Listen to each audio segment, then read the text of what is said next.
Good evening, everyone. It is October 29th, 2020.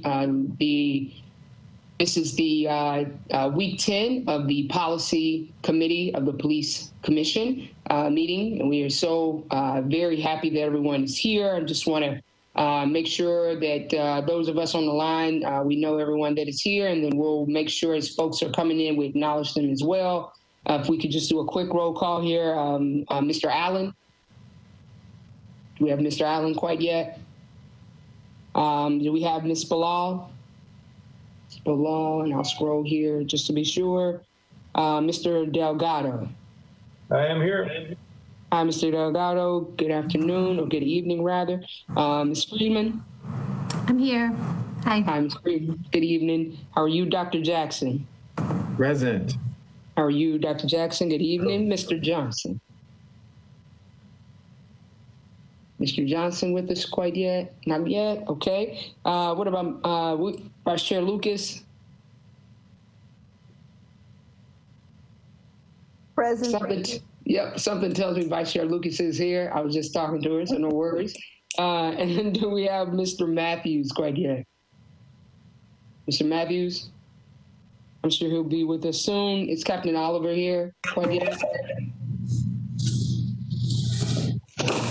Now, Oliver, Councilman Pulley. I'm here. Good evening, Councilman Pulley. Mr. Sherrell.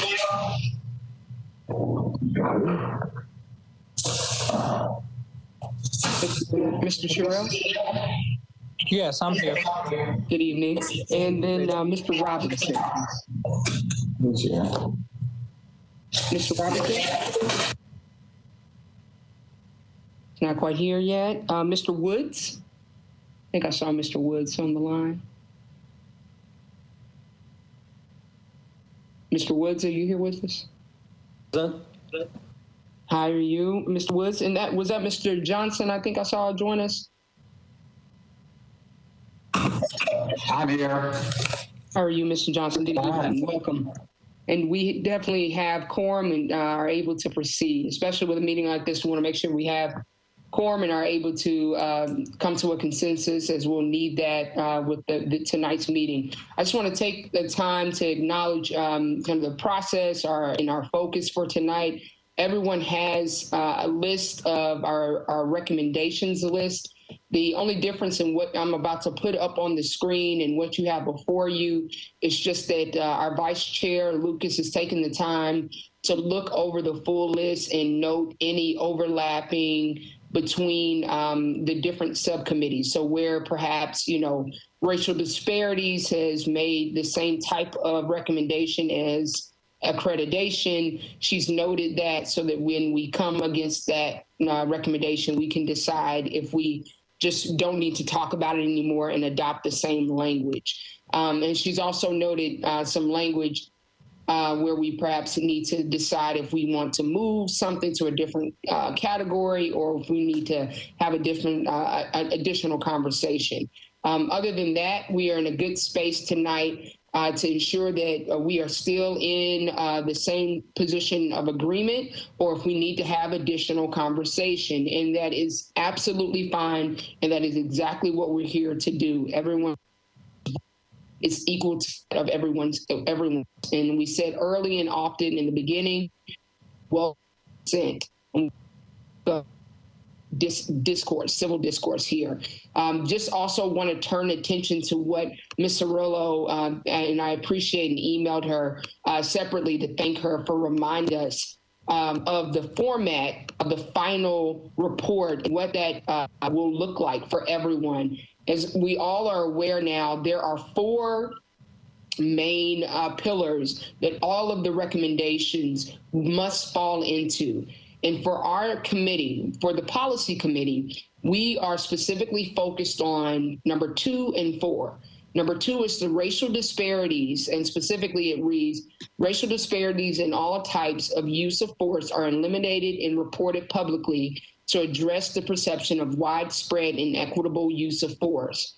And then underneath that, for each one of our recommendations, before we state the recommendation, we will note a problem tied to it. The good news is that when we did the first run of preliminary recommendations, we took the time to acknowledge the problems that we were aware of. And so tonight, as we go through these recommendations, we will naturally highlight problems that we are aware of. And that will, I believe, naturally out. And we'll take some time, Amanda and I will, Vice Chair Lucas and I will take the time to do that work on the back end and make sure we have consensus here. But tonight, we really want to focus in on and making sure we have agreement, consensus on these recommendations. But I also want to just note also the second pillar, the fourth one being, number 4, being culture. Culture and behaviors of MMPD reflect an equitable distribution of discretion and skills to fairly engage across all encounters. I encourage everyone to refer to the email that Mr. Rello sent us on October 27th at 4:17 p.m. if you're looking through your inbox to find it as important. So there's a lot to get through tonight. We're going to guide you through all of this. We'll take it bit by bit. You also saw the email I shared with everyone. We're going to go in order of the committees and subcommittees, rather, as they are listed here, and take them bit by bit. And just because it's not your subcommittee doesn't mean you can't have an opinion about how the recommendation is listed. We are a full committee, and we should work that way as well. Let me pause there to just ask Vice Chair Lucas, as well as Ms. Cirillo, and anyone else here has any comments or questions here before we proceed. Thank you, Madam Chair. I did just want to take a quick moment to talk about the consensus process. Tonight's meeting is an opportunity to really fine-tune all your recommendations and to identify any recommendations where there is not agreement on the committee and work through those items so that there is full consensus. Because ultimately, when the final version of your committee's recommendations comes to you to review and approve, you will be approving the full slate of recommendations. Your approval can come with some minor modifications, wordsmithing, time sequencing, maybe a few additions for clarity, but they are not, modifications are not changes that drastically change a recommendation. So what we're really looking for tonight is a very clear understanding of all the recommendations that the committee can get behind and which recommendations need more fine tuning so that there is full agreement. Great point. Thank you. Vice Chair Lucas or any other members of the committee, any questions or comments there? No. Mr. Woods, I see you unmuted. Anything there from you?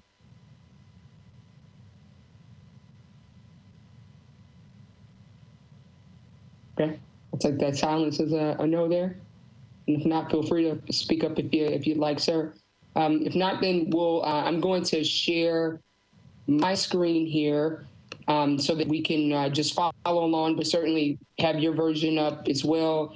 Ms. Gilchrist, if I start to do something wonky and the screen looks crazy, please let me know, correct me as necessary, and I'm sure the committee will too. But let me share my screen. We practiced this a bit before folks got on here.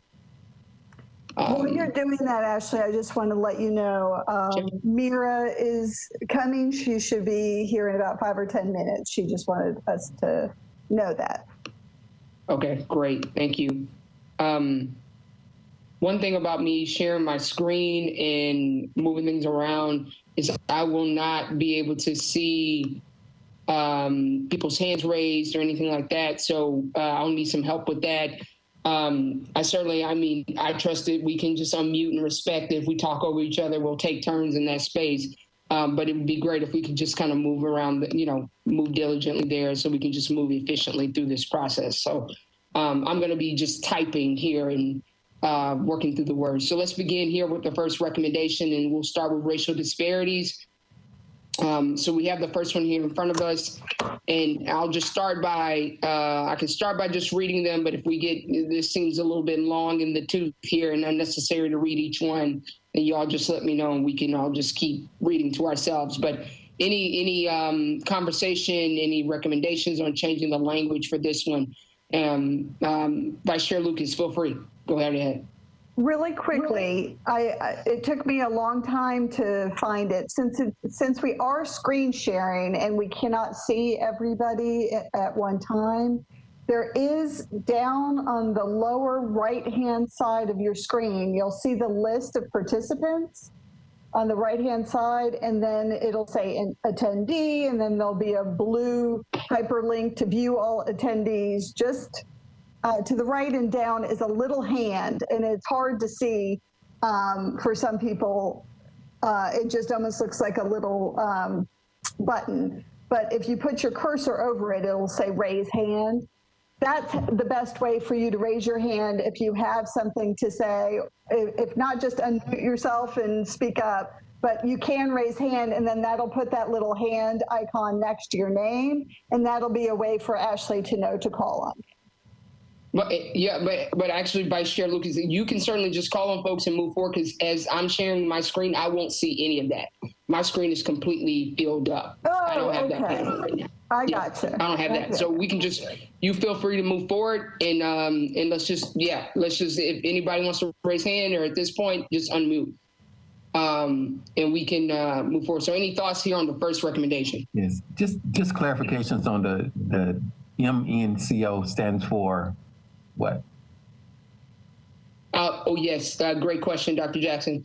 MNCO is the Metropolitan Nashville Community Oversight. That is the full-time staff of the COB. So the Community Oversight Board being just the board, but the MNCO is led by Executive Director Fitchard and her staff. They are separate from the COB. Right. Of course, work together, but they are separate. Could that be initially spelled out, and then after that with a parenthesis, it's spelled out, then a parenthesis, then sort of the rest of it, everybody would know. Yep, so spelled out, and then what else, Dr. Jackson? There? Right, and I'm saying just the parenthesis, right, so that everybody would know for the rest of the time. They would know already. Okay, absolutely. Yes, it's a great point. Okay. Anything else here on this first recommendation?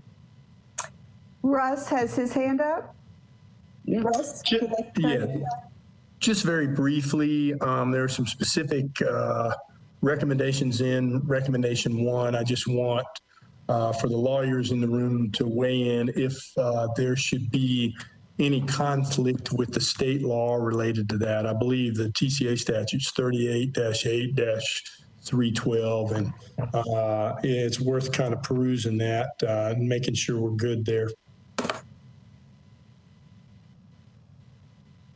Thanks, Councilman Pulley.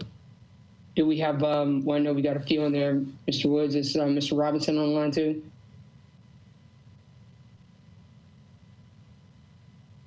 And we have Mr. Johnson too.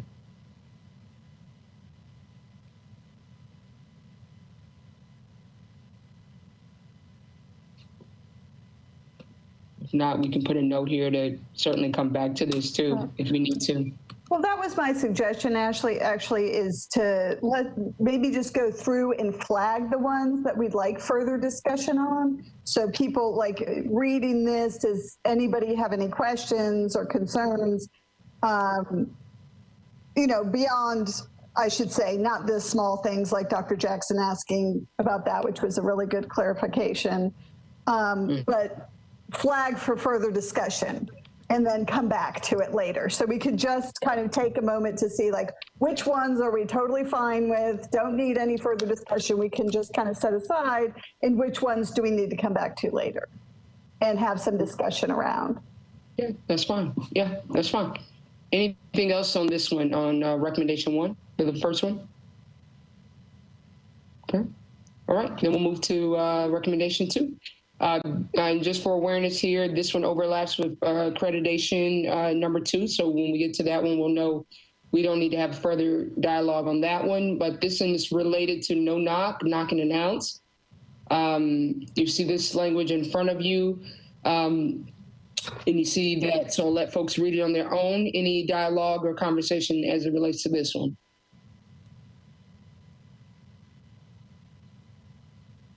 I see Mr. Johnson has his hand up. Well, I think we ought to just mark this one and the one in accreditation. They say somewhat the same thing, but not exactly. And I just think we ought to put both those aside to look at later, because I have some concerns with how we phrase something like this. Okay. So Okay. flag this one along with accreditation number 2. Correct. Okay, great. Mr. Johnson, and your concern or what you're raising here is around the wording, right? Hold on. Well, I think the wording and just one, I just think it needs to be a question as to this one is much broader than what the accreditation piece is. But I think it raises several questions about how to best phrase that. I'm not a fan of no-knock warrants, but I think we need to be thinking about this a little bit more. Okay. Thank you. Okay. Anything else on this one?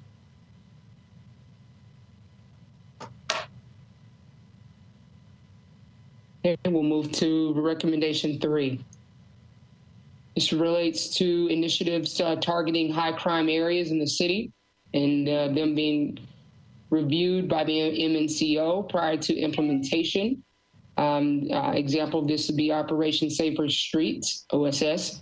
Any conversation, or are we all good for recommendation 3?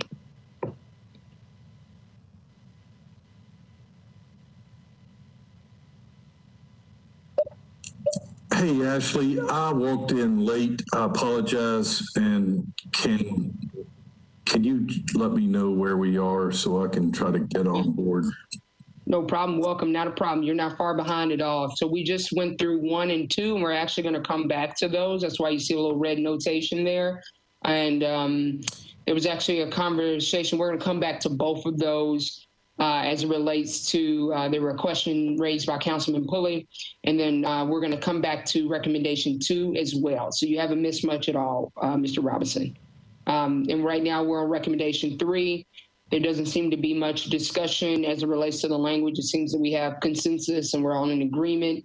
And if not, I'm sorry, I may be talking over someone here, but if not, then we'll move forward. Well, that's all right. This is Torrey Johnson. I raised my hand, but that's okay.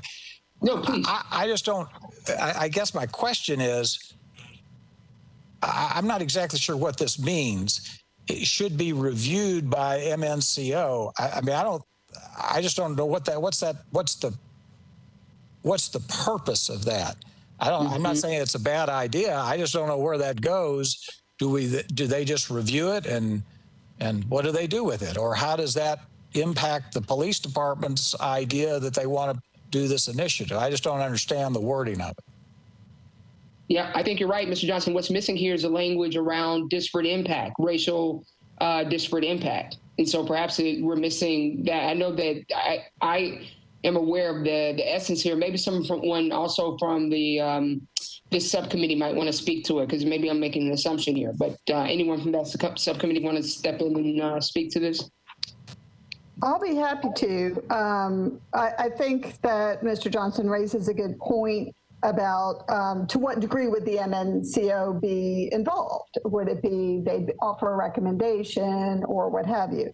The problem was that Operation Safer Streets had a huge impact on especially the Black and brown communities, and was not able to demonstrate with any clear data that it did anything to help reduce crime, but it had a very negative impact on the community. And so given the resources that the MNCO has, in Dr. Valier and in Ms. Roscoe as research analysts, the idea was that MNCO would be able to provide some guidance perhaps, and be able to review it and make recommendations. I mean, my understanding of the MOU between MNPD and MNCO is sort of advisory anyway. I mean, they don't have any binding authority over MNPD, but that it would be good to have another set of eyes on it, because in the past, I believe that a lot of people in the community felt that Chief Anderson acted unilaterally without consulting people or providing substantiation that certain initiatives or certain programs were beneficial, and so I believe the idea was to have another set of eyes on some of these operations and programs to make sure that there's something that could have some potential benefit. But I think it's a great idea that we be a little more specific about what we're asking the MNCO to do, is just offer, I believe when it was written, it was like just to have the chance to review it and make recommendations.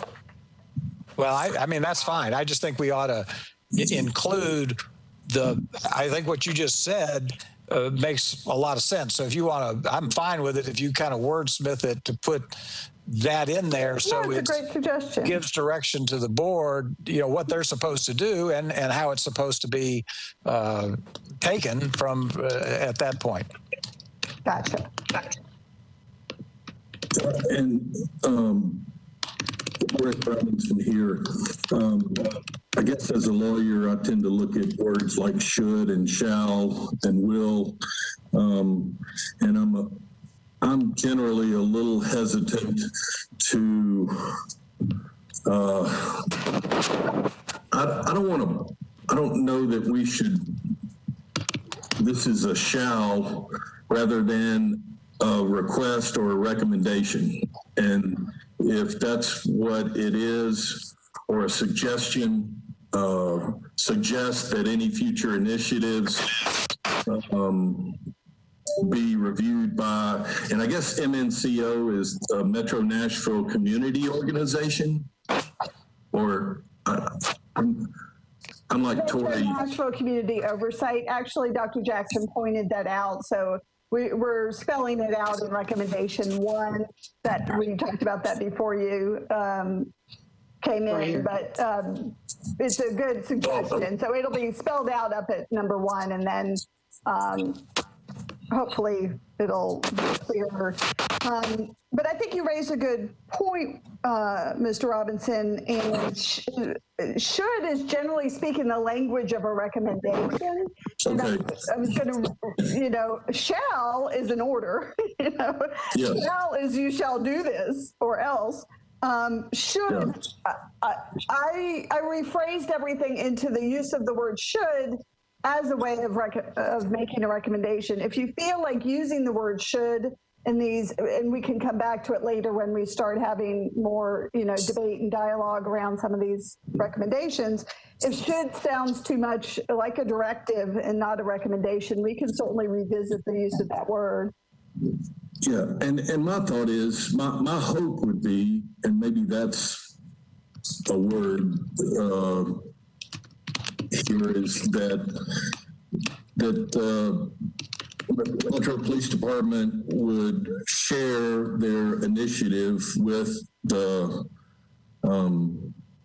MNCO in hopes that they can collaborate on it or discuss it for review. That, in my mind, that's the more appropriate recommendation. So should be reviewed. So Ashley, do we want to, so Warwick, and I'm not sure if you came in time to hear this, we're going to go through them. Okay. And identify which ones we need to talk about more and explore more, and then which ones we have consensus on, and so we can just kind of put those aside and come back to the ones and have that. So if you want to be thinking about that and thinking about wording that you think would be helpful, so that when we come back to it, we can have that conversation. Okay. Great. Be great. Okay. So let's move to recommendation 4, the excited delirium ED. So we do spell that out there. This one does acknowledge, or it does state in the beginning of the recommendation, that it's not a clinical diagnosis. It also states in this recommendation that it should no longer be taught at the academy. And then also goes into detail beyond that. Any commentary, anything that members of the committee want to note here? In the line 3, that ED has been demonstrated to insert the word to disproportionately pathologize the behavior. Right. Thank you.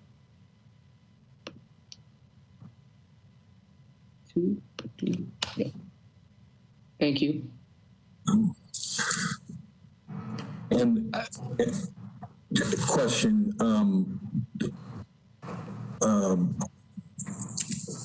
in my opinion, I would think we would want excited delirium to be discussed in training. But I agree that getting medical to the scene, obviously, or an EMT to the scene is obviously what we would like to see. But if they don't teach it, how do you know what to look for and who to call? Okay, so we should flag that for further discussion. To come back to? In the meantime, in all of these, I know we're kind of juggling at the same time, but we should also be thinking of additions or alternatives to this. So what else will we be adding to this as a solution as well? Great. And I just wanted to note that there is a recommendation for this to under use of force, excessive force. Yep. Recommendation number 5 also includes something about excited delirium. Yep. And just because of where it fell on the document, I think pretty much everything under excessive force recommendation 5 is accounted for in all the previously. So we may be able to remove that one altogether. So I just wanted you to note that that's one that I didn't note, but there is overlap with excessive force recommendation number 5. Okay, thank you. And we're going to move to training recommendation 1. In this one, the first one speaks about the increased hours of empty hand training at the academy and during in-service training as well. So not just for new recruits, but also for in-service and seasoned and veteran officers as well. Also the incorporation of comprehensive trauma-informed practices into all training. And that MNCO would review all MNPD policies, procedures, and trainings to ensure consistency between policies in the manual and prohibitions that are covered in training. We've spoken quite a bit about this. I believe we had quite a bit of consensus already here, but is there anything anyone would like to add to this before we move on here? Any thoughts here? I just want to explain why I highlighted that in red, Ashley, is that this was the issue that came up quite a bit in our previous conversations when we reported out as committees. I think if not everyone, virtually everyone had something to say about the discrepancy between what was common practice and what was official policy written down in the manual, what have you. And so I just thought that that was a really important point that training made. And I felt like it was so important that the thing I would like to discuss is whether or not that needs to just be like a recommendation unto itself, overarching all of the recommendations that we have, is that there should be a review, whether it's by MNCO or someone else. I think that's really key. And so I just wanted to see what the committee thought about, you know, pulling that out of training recommendation number 1 and just kind of making it its own recommendation because I thought it was so important. Where would it sit Exactly. You know, that's a really good question.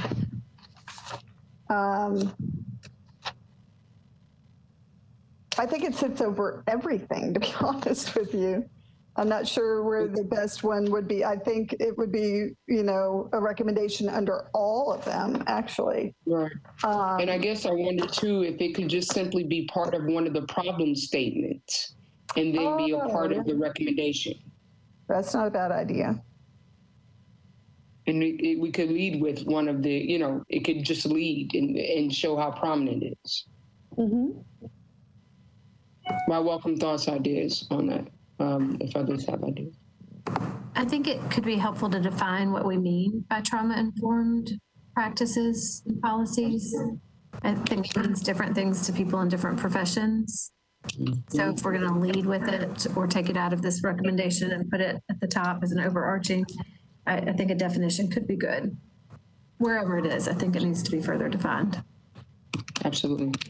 You're saying that the piece about trauma-informed practices, I was just talking about taking out the part in the red, the second part of that recommendation, and making it sort of an overarching. The trauma-informed practices would still stay under training recommendation 1. But what I hear you saying, Rachel, is being a little more explicit about what we mean by that.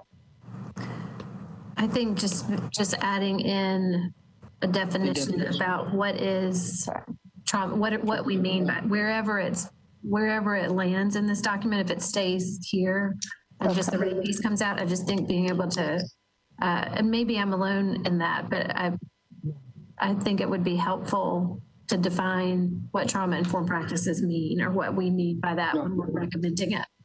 Okay. No, I think you're absolutely right. And when we did, I'm part of the training subcommittee, and we had that in our document, in our subcommittee's document. We had a definition of trauma-informed practices, but also I know this is certainly, I'm a little fish in your big pool here. So Ms. Freeman, if you have a definition that you trust in this space, and Ms. Lucas, you too, let me know if you have a definition you all trust there too. And we can add that wherever this lands here. I think it could certainly just stay right where it is. But we can add this to the problem statement. Ms. Lucas, we can also add it elsewhere too, but I take both of your points here. I think they're both well stated here. Does that sound okay? Mm-hmm. Thank you. Mm-hmm. Anything else here on recommendation 1? Madam Chair, I'm just asking as a point of order, are we discussing these or are we moving through them and trying to just flag them? It seems like we're discussing all these, and I just want to make sure we kind of get to this efficiently. Are we going to go back? Yeah, we certainly, we've been flagging, we've kind of been doing a bit of both. Like there's some of them where if it's kind of been a deep dive conversation, like a little bit where we're going to have to do some wordsmithing, we've been putting that to the back here. But some of these have been able to be resolved pretty quickly. So Councilman Pulley, if there's something here you want to discuss here, I mean, let's discuss it. And if it gets kind of murky here, then I think as a group, we can decide if we want to put it in the parking lot here. No, I've got some discuss on some previous ones, but I'm hearing that we're flagging these and moving on. So I just want to make sure we go back, and I hate to have to go through this twice. Yep. No, I understand. And look, and I also, I understand the kind of because we still too have quite a bit both ahead of us and a little bit behind us as well. Let me just put very clearly like in place, because I don't want to shortchange any of the space that's in between these here.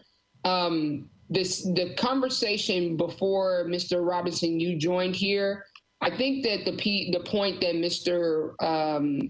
Pulley made about recommendation 1, and Ms. Lucas here, I know what you were raising, but I think this is something we can come to a quick resolution on. The question that Mr. Pulley raised was about whether or not there was a conflict, and let's make sure we have a bit of consensus here too, because I am also a little bit, I'm kind of counting here in my head here about whether or not it makes sense to just solve things as we go versus saying if we're going to like put a pin in it and then come back to it. Because by the time we get all the way through this full document and then come back to it, it may be Friday on us versus versus dealing with it now.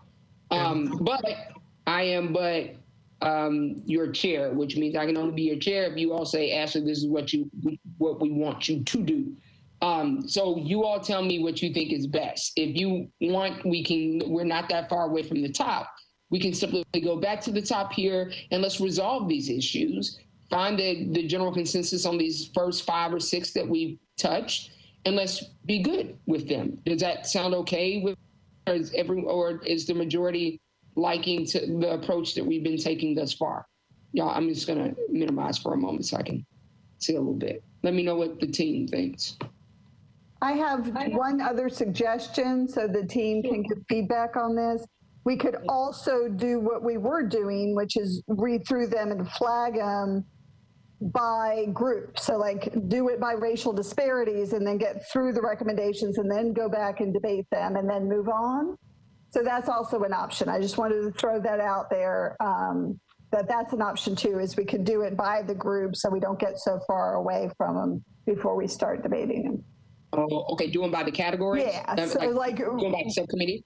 Okay, so then if that's the case, then we would go back now and do racial disparities before then moving to training. Now that would cause us at times to need to go back and look at the overlap. Because, we've got just a few of those, some opportunities for those. I'm just scrolling here to make sure I'm not trying to make everyone motion sickness, but I'm trying to scroll and be very clear about where those exist. Does that work for the group here if we do this by group, by the subcommittees? Works for me. Okay. Anyone else feel otherwise? I think that's fine. Okay. All right, then let's do that. Let's start at the top here. Councilman Pulley, if you could unmute here, because I think you raised the point here about whether or not there might be some conflicts as it relates to recommendation 1 and what we were suggesting or recommending, rather, in this MNCO. Yeah, it's very, my simple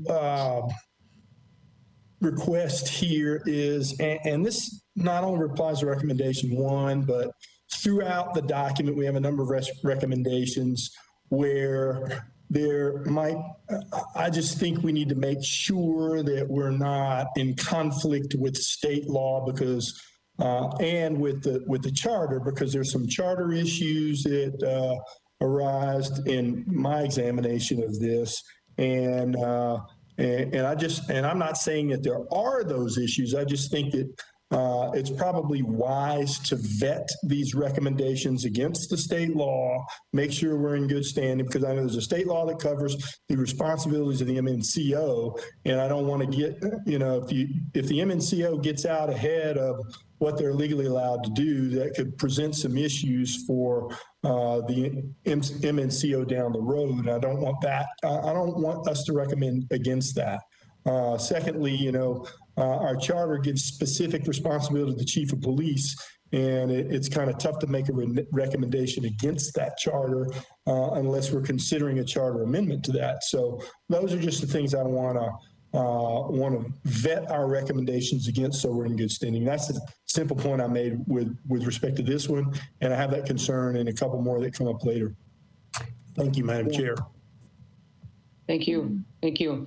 I think those are great points there, Councilman Pulley. I think two points I would just recommend. One, the great thing is MNCO has an attorney itself, the general counsel, but also there's Metro Legal, and we could very well say, we could write this to say, that we're not in any way recommending this in conflict with any state or local ordinance or law, right? But sure, you could say. I take your point too. I'm sorry, I didn't mean to interrupt you, Madam Chair, but a simple language be subject to us not being in conflict with that would be sufficient for me. Okay. Mr. Woods, did you want to weigh in on 388312?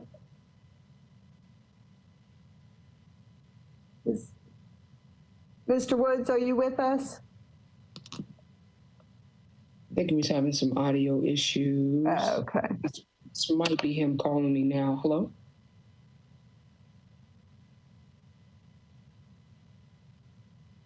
Yes. No, that is not Mr. Woods, but he did send me an email. Right. Saying that he was on the line and he doesn't know why we were having issues hearing him.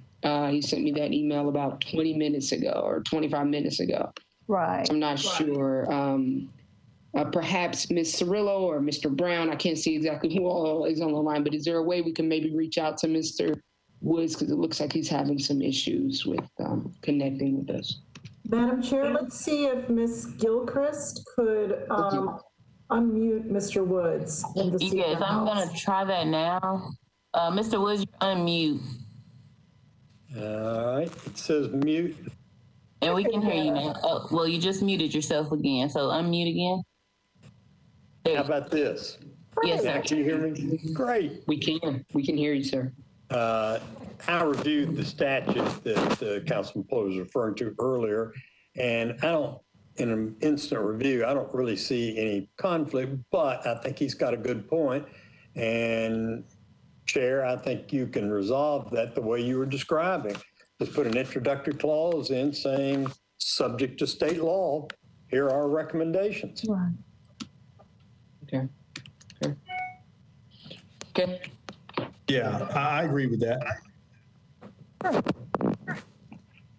That's just how we do it then. We're comfortable. Let me get back to the screen.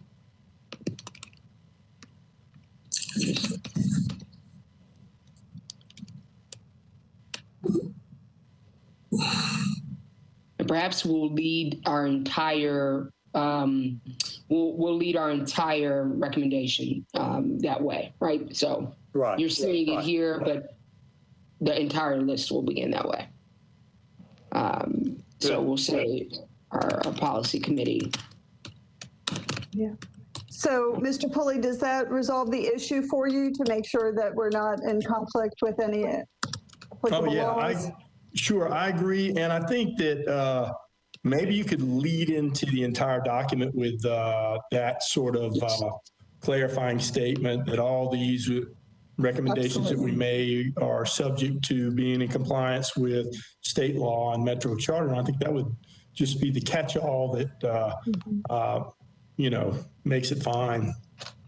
One of the issues that I think I raised early on, and I apologize, I can't remember if it was in a small group meeting or if it was one of our meetings, is that I don't think any of us, well, except for those of you who are attorneys, are expected to know all of the current rules and regulations. I think we've done our due diligence in having, asked a lot of questions, done a lot of research, gone on our field trip, heard from subject matter experts and individuals with lived experience. It may be that some of these recommendations may, contradict something. So I don't want people to feel as if there's something wrong with that. If it turns out that these recommendations are in conflict with that, we can certainly resolve that later on. I think everybody did as good a job as could be expected in the amount of time that we had available to us to be able to, get caught up on what the current practices and regulations are. Mm-hmm. Absolutely. Ms. Davis, I have a question. I don't want to jump in front of Mr. Jackson if he was getting in. Okay. Reading recommendation 1, our charge is to make recommendations for what the police department, what policy rule changes. And recommendation 1 really states more to what we think the MNCO should do.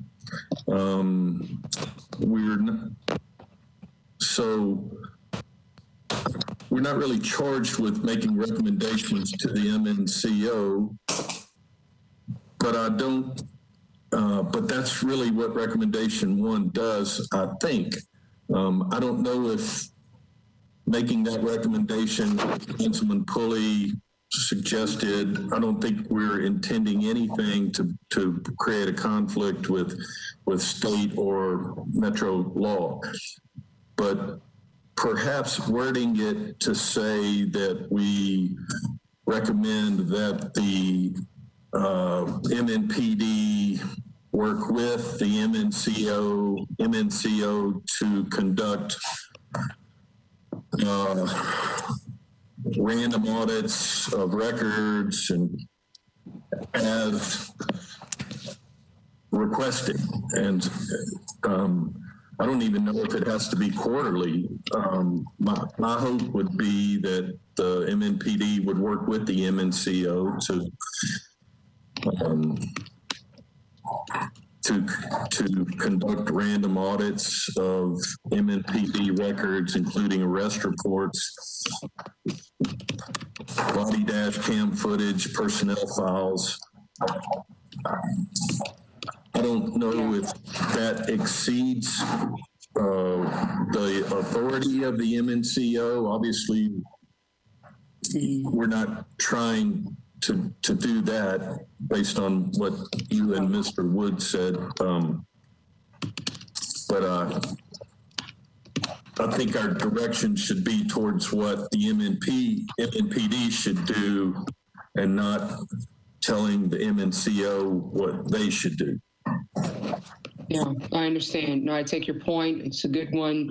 And our language should be pointed first and foremost in recommendations to the MNPD. And I just, I'm moving this language so it does just that. Go right ahead, Dr. Jackson. Yes, I think I'm assuming that those who work on the racial disparities, they were directing that to the Metro Nashville Police Department in the understanding that in the past, the police department has not worked well or at all with the Oversight Board. And so I think that's the direction that it's in, to assure that they would work. And really, if you think about the word, I'm a wordsmith too, and when I hear Oversight Board, actually, it's not a matter of working with, it's like submitting to almost. I mean, that's what the word connotation of the word oversight really means. So we don't want to, of course, put any offensive language, but we also don't want to include some understatements of what really the Oversight Board is for.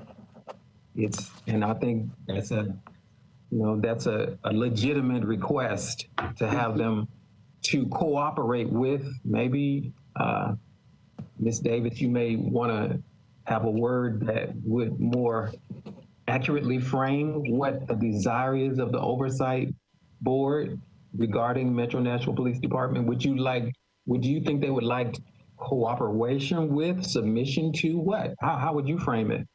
Mm-hmm.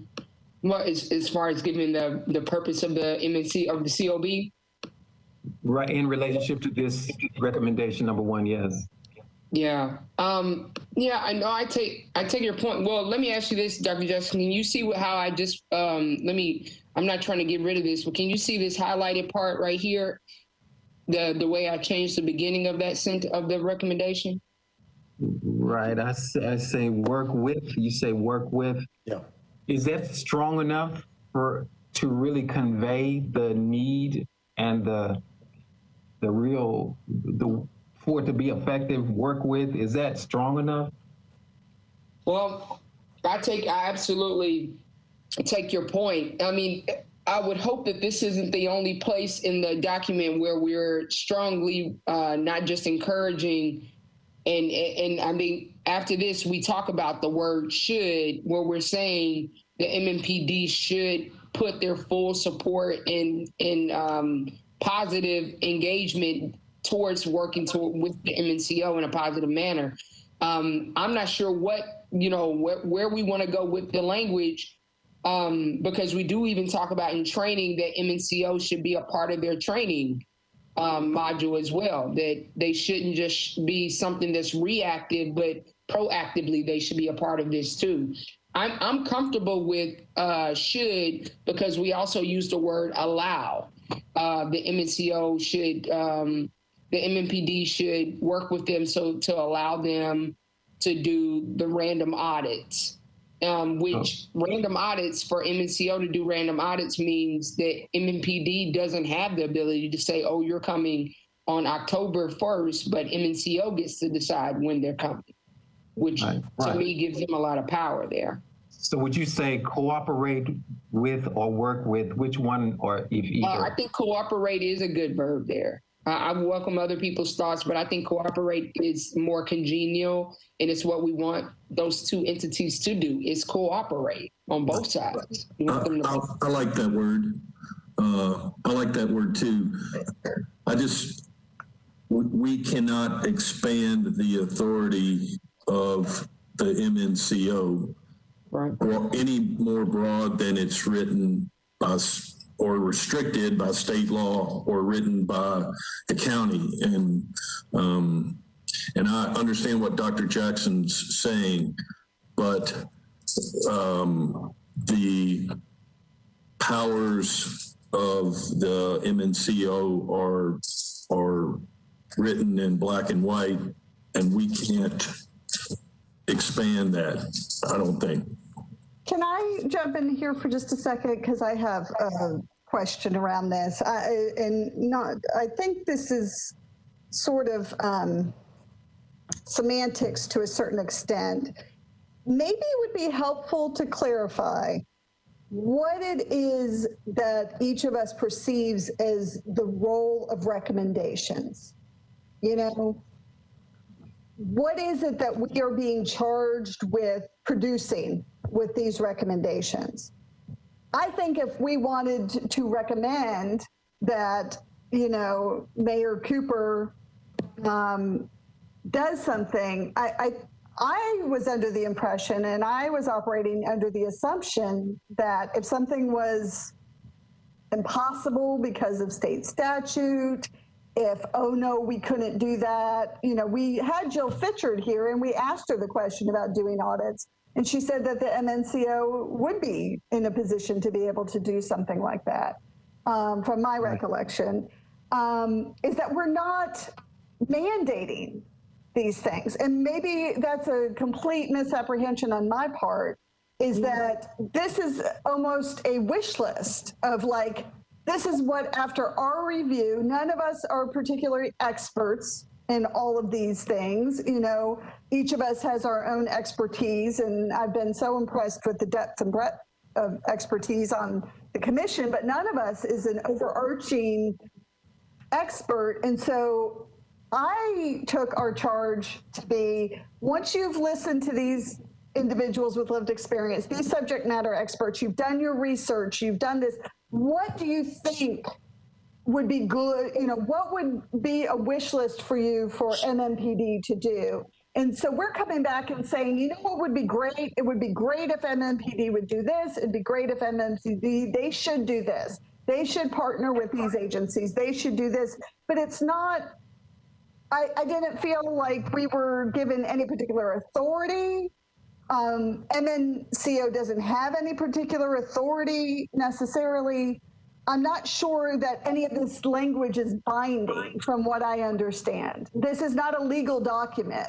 So we're not, you know, and I know Ashley and you and several of our members are attorneys, so please correct me if I'm wrong. This is not a court order. You know, this is a list of recommendations, not just from the 14 of us, but from what our sort of, for lack of a better word, constituents, you know, of who we're representing from the community have communicated to us are their priorities. And so I just, maybe Ashley, if you could sort of help us identify, like, what is our mandate here? I thought it was to come back with a list of what we think would be good for MNPD to do. No, I think you're right about us not having the authority. Just because we write it in here does not mean all of a sudden the entity will now be able to walk in the doors and go boom, all right? But it does matter what we write here as well. Let me go to Mr. Delgado here. I do see you're unmuted here. Anything you were about to share here, Mr. I was going to basically say the same thing that Ms. Lucas shared, is that, you know, it's important to, I know having so many attorneys with us, I think, you know, it's hard to shut off that function to making sure that the document is done correctly and legally. But yeah, we are merely making recommendations. We're not rewriting law. We're not writing law. We're making recommendations. I do agree that it's important that it's worded properly, and we want to the suggestions that have been made and the changing of certain words is important. But these are, at the end of the day, the recommendations. They're going to be accepted or not accepted or partially or whatever. And we would hope that our time that we've all spent together collectively is going to influence how things are moving forward. But yeah, I think we might be diving a little too deep into the concern whether, you know, or not. I love what was placed at the beginning. So I think that kind of helps clear all that up. So, and then just a little side note, in that paragraph you rewrote, you put the word arrest twice. So, but thank you. So yeah. See, man, that's stuff I need. Thank you, man. I appreciate it. I appreciate it. Hey, and I can't see anyone else as I'm muted, but let me just, and I'm not jumping over you, but I want to just make it very clear. We're hitting the second hour here. We'll stay as long as we need to stay here, but I also want to be very clear about our approach here. So let me put my chair hat on for everybody and be very clear about our approach. Here's what we're going to do. We will absolutely keep this very much on our approach. We're going to move forward with recommendation 2. In this space, the only thing that we need to talk about is a very important point that Mr. Johnson made about the whether or not we wanted to remain very specific in this language or broad. And we are making, again, a recommendation here.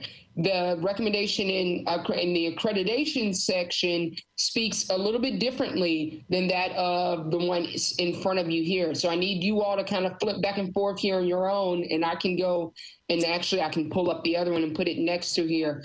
All I need us to come to, and it's okay if we don't land there, everybody's on the same space. If we end up 5 people here and 6 of us elsewhere, I just need us to come to an agreement here about how we want this language to read as it relates to no knock and knock and announce. And where we land here is where we will be when we come to accreditation, meaning I'm not going to go back to accreditation recommendation number 2, because what we decide here is where we'll stand. So I'm going to go down to accreditation number 2 and grab this one here so that all can see it side by side here. And let me just put it here up on our screens. And I'm going to just momentarily, just one moment. I just want to make sure I have it here in the same color for us to all see. Change color on us. Go right ahead. I'm sorry. Go ahead. Oh, no, you're fine. I just wanted to say very quickly, because I've been going over these and comparing and contrast. The one under racial disparities is specifically about how any kind of forced entry is a danger and should only be used when a suspect's wanted for a violent offense. The one under accreditation number 2 is saying that no-knock warrants are not used in practice, so that should be codified in the manual or in the official policy that they're not used. So one is forced entry of any kind, and then the other one is just they should put it as part of official policy that no knock specifically is not used. Yes. Thank you. Sure. And that's very important. It also ties back to what the mayor asked us to point out, where in fact there might be inconsistencies in what MNPD is stating they don't do, but it's not written in their manual explicitly that it is not, it is prohibited.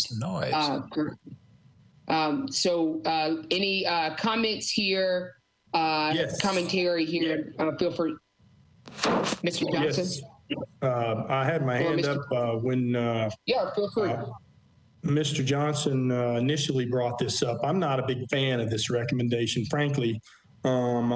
because I don't like the language where use of forced entry should be reserved for instances in which the suspect is wanted for a violent offense. First of all, I don't know, maybe you guys have done research in other departments beyond what I have, but I'm not aware of a police department in the country that has by policy that level of restriction. And I don't think there's any way any of us on this committee collectively can anticipate every incident where it's possible that a forced entry is necessary outside of a violent offender. You know, one of the first things that comes to my mind is, you know, we're doing sex crimes investigation, and it's critical that you get your hands on information that a subject could easily destroy if he knew you were coming. So that's, to me, it's problematic to make a recommendation just to automatically restrict those kind of entries. Of course, and I think you might have already pointed this out, but you know, Tennessee rules of criminal procedure, which actually govern search warrants, they prohibit no-knock warrants in the traditional sense because of case law and that require knocking and announcing absent exigent circumstances. So something like someone begins shooting at an officer. So anyway, but the biggest issue, and I think Ms. Lucas addressed the no-knock portion of it by getting the manual consistent. My biggest issue is that last sentence. Mm-hmm. Okay, the last sentence should be reserved. Okay, any other comments here, Mr. Johnson? Well, just I would just echo that. I think it's fine to make a recommendation that the police department thoroughly review the whole process, and we can put in our observations about what we the pros and cons of it are. But I'm not sure we're in a position to want to recommend that, you know, categorically under no circumstances. I think that's something but I think we ought to recommend that this whole process be looked at. But I will also say that I'm not sure that we want to say, well, I'm not a fan of no-knock warrants, period. But before we say it should never happen, I mean, I think there could be a situation down the road where something has to be done. I think that it ought to be highly regulated. It ought to be something that maybe only the, you know, chief himself or herself can recommend. I don't know. I think the language in both of these is I think the intent is fine to say we really think this is an issue that needs to be looked at in some depth by the police department. But after that, I'm not so comfortable in being too specific about it as far as to what the result ought to be. Mm-hmm.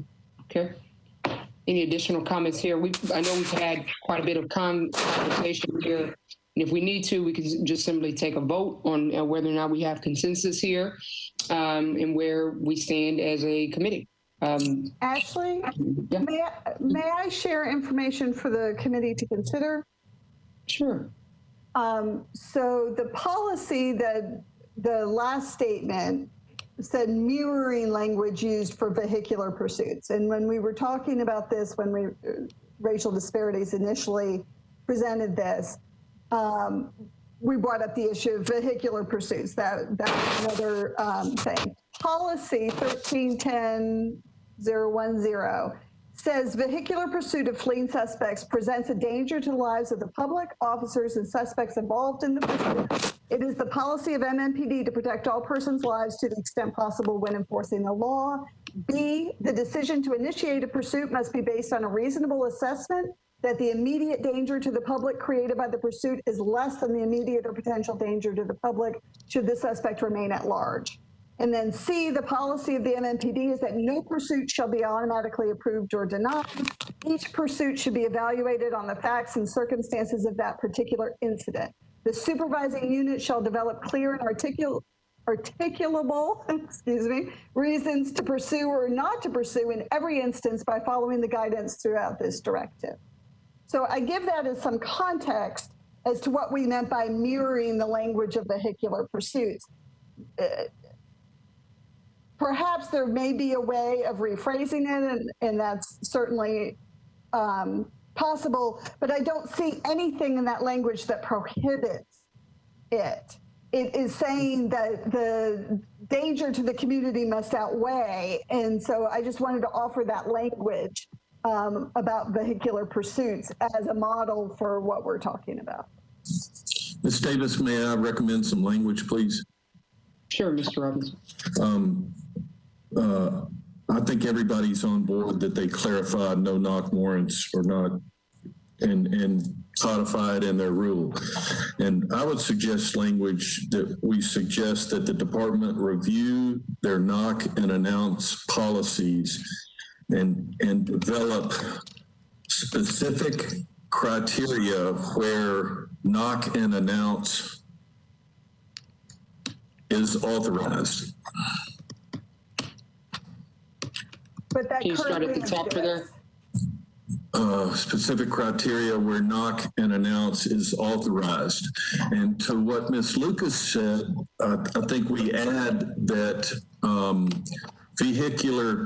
the vehicular pursuit policy language specifically discusses the public safety element or it's the language from the pursuit, and maybe, let's see, where knock and announce is authorized, and that the department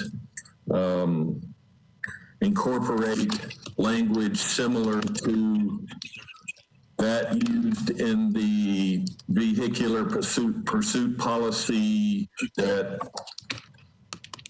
enforces protection for, I forgot which words Ms. Lucas used, to protect the policy, the public at large, perhaps.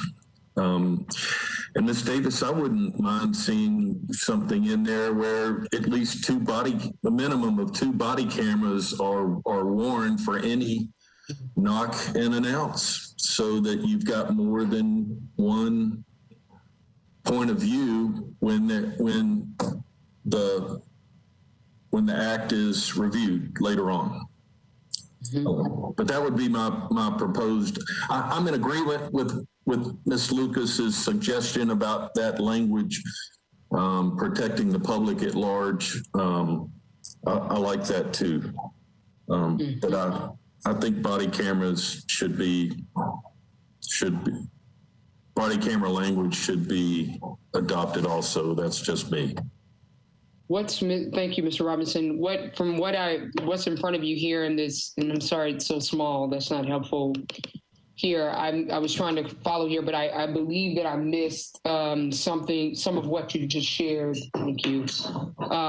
What's missing here? I believe the Nmnpd, recommend the Nmnpd review. Again, it's small. Their knock and announce. Oh. You know, and I will defer to, you know, I don't know if we have Captain Oliver on the call or Mr. Pulley, but my understanding would be is that there are criteria now. My understanding is that the only thing that has changed with Acting Chief Drake is that now a deputy chief has to sign off on the search warrant or the arrest warrant. I'm sorry, I'm not remembering exactly what change Officer Drake made after the forced entry in Edge Hill recently. I think it's the deputy chief review. Yeah, deputy chief has to review it, but I also heard from officers that that's not necessarily going to prevent that from happening. I guess my question is the concern that from members of the committee that the language in the sentence, use of forced entry should be reserved, blah, blah, blah, is that it doesn't allow for the execution of search warrants for drug-related offenses? Is that the concern? Well, I can tell you what my concern is. The language as it currently exists says that use of force entry should be reserved only for instances in which the suspect is wanted for a violent offense. And that excludes a number. I gave the example of sex crimes, for example, where there's evidence, nobody's home, there's evidence on computer and other kind of evidence that the suspect were allowed to know that the police were coming to execute a search warrant, he could destroy it. And again, I don't think the committee, I can't, and I don't think anyone on the committee can foresee instances where it's absolutely prudent to have the ability to use forced entry to serve a search warrant on someone who is not a violent offender. So I think that exclusion, to make me comfortable, needs to go away. Okay, so what would you suggest instead? That it should be reserved for those instances in which the suspect is, what would you say instead of wanted for a violent offense? I like the overall approach of, rather than us trying to figure out all of the possibilities that are out there, I would say that it warrants a thorough review of the process. I understand that people are upset, and rightfully so, about what happened at Edge Hill. But in my examination of that situation, that came down to incompetence on the part of two people. And, you know, that's really unfortunate, but I don't know if there's any way we can legislate against incompetence. Actually, there is. Well, we're not legislating here. We're making recommendations. I don't think there is. You might be able to legislate penalties for it, but you can't stop it. But that's what accountability does. Accountability, knowing that there are consequences for your behavior.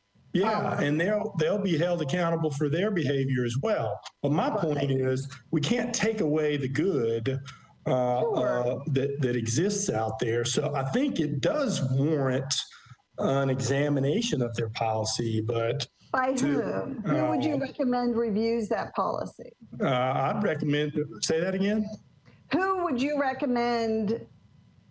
Who do you think would be the best entity, the best person to do a review of this issue and make the recommendations to make sure that it doesn't happen again? Because the community is very, very interested in this not happening again, and us doing everything we can to prevent this from happening again. And we're about to hire a new police. Yeah, sure, I get all that. Yeah. But we're about to hire a new police chief. And I think putting this on the police chief's plate and letting them know of what the community's interest is in this issue, and let them know that we're really concerned about this not happening again. What are you going to do to make sure it doesn't happen is certainly something that's important. But to say we want all this exclusion, I'm not in favor of. So I'd be in favor of eliminating the last statement. Okay. Can I make a suggestion? Can I say something real quick? Yep, please, for the two of you. And if you don't mind, both Ms. Lucas and Mr. Pulley, if you all could mute for a while there, we'll go to the other two members. Thank you. So, real quick, I was going to say, I understand Mr. Pulley's viewpoint, and I agree with him, because you have to, if you restrict the department from doing the job,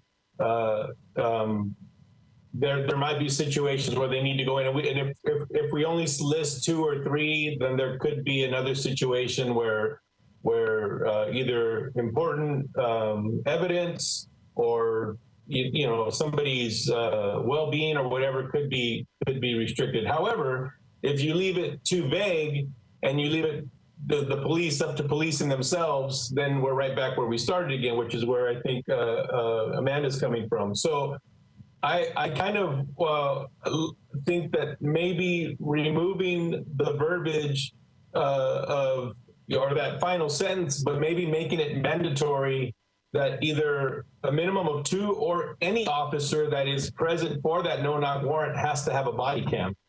There is the accountability, in my opinion. I think that's something that we could suggest, to where if that's going to happen, all officers on a no-knock warrant, because we would assume it wouldn't happen a lot because it's supposed to be not the norm, that they could gather enough body cams for that no-knock warrant to make sure everybody present is wearing that. That's my suggestion.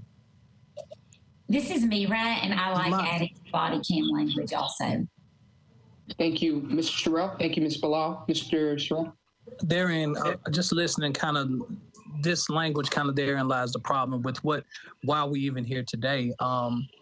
You know, just dealing with on the heels of everything that's just been going on, I think that it's easily just to clarify in what instances that no-knock warrants will be warranted.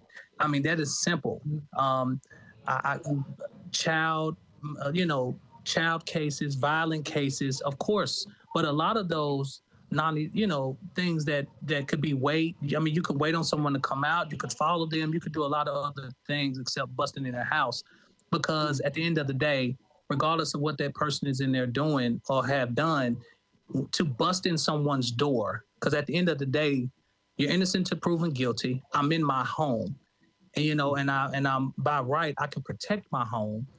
And if you bust in the door unannounced and guns go off, then people get killed. And at what point does the risk, outweigh the reward? And that needs to be clarified, because if I'm busting in there just to get some information off the computer, but in the same token, 2 lives get taken. One could be of a child and someone else in the home that had nothing to do with what was going on.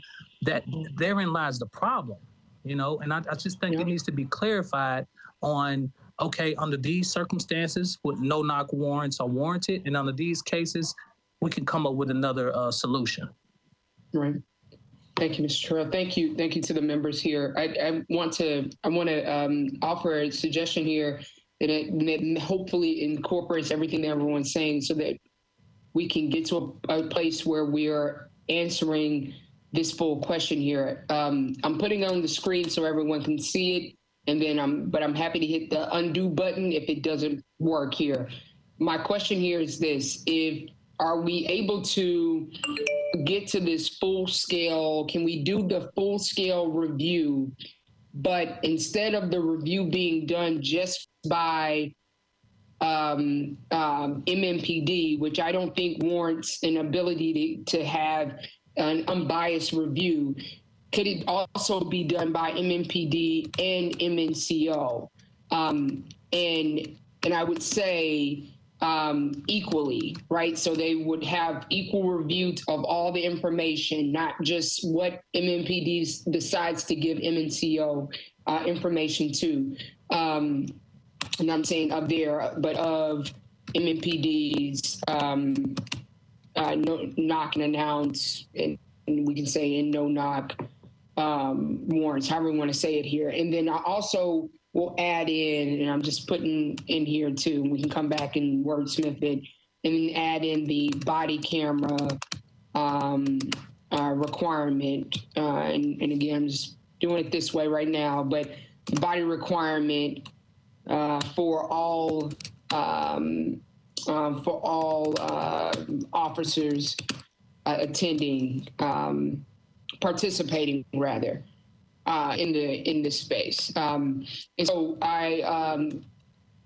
for all officers participating in any no-knock warrant space. So that would be that's my offer here. And I know, Mr. Matthews, you have your hands up. I'm coming right to you here, but that would be my offer. One, to get to Ms. Sherrill's point about how do we get to just being very specific about when are no-knock warrants actually needed here? How do we get to answering that question of why and how we're taking out this second sentence? Because then we would take out this second sentence and instead replace it with this language here. Let me go to Mr. Matthews. You all tell me if we're okay with this, with adding in these 2 parts here.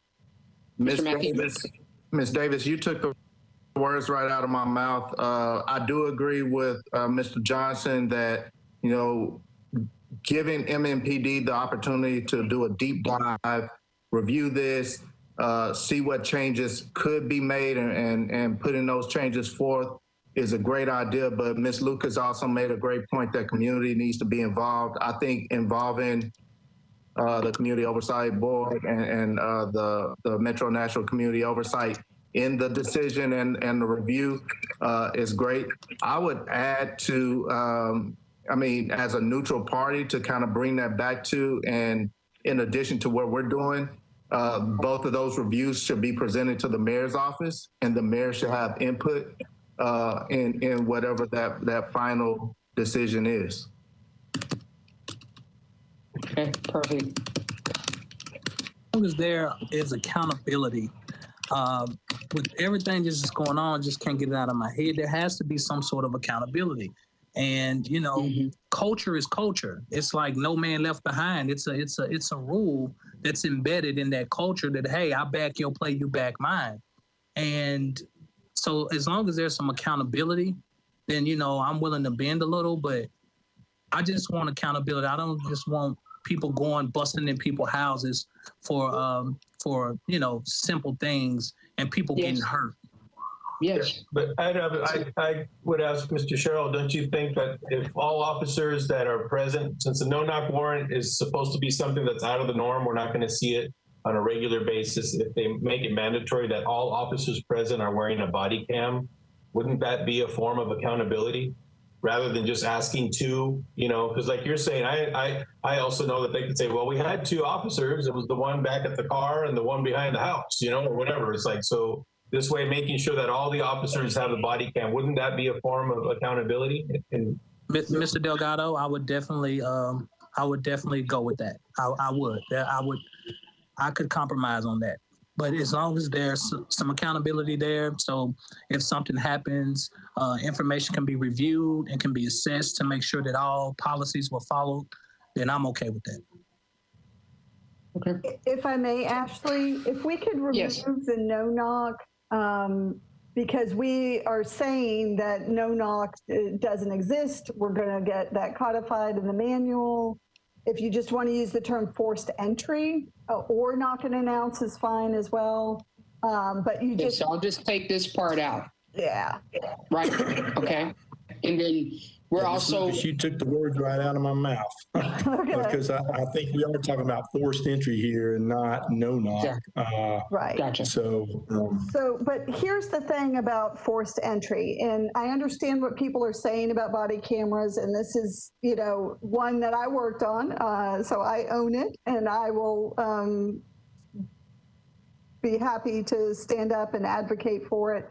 I too, like Mr. Sherrill said and Mr. Delgado said, want to be mindful and thoughtful and be able to compromise. But this is one issue as a representative of the community that I have to insist, you know, is one that I don't believe that certain members of the community have understood, as well as I think could be understood, how this terrorizes people and how this presents an environment of terror and oppression to the group of people who are subjected to this more often than not.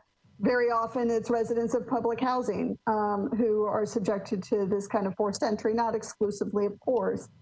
And the harm that it presents in a community, especially where we have Second Amendment rights and we have a right to defend ourselves in our home, and the issue of whether or not someone knows that it's police even coming in. So I don't know if body cameras are going to be able to prevent someone from being unaware of who's coming into their home.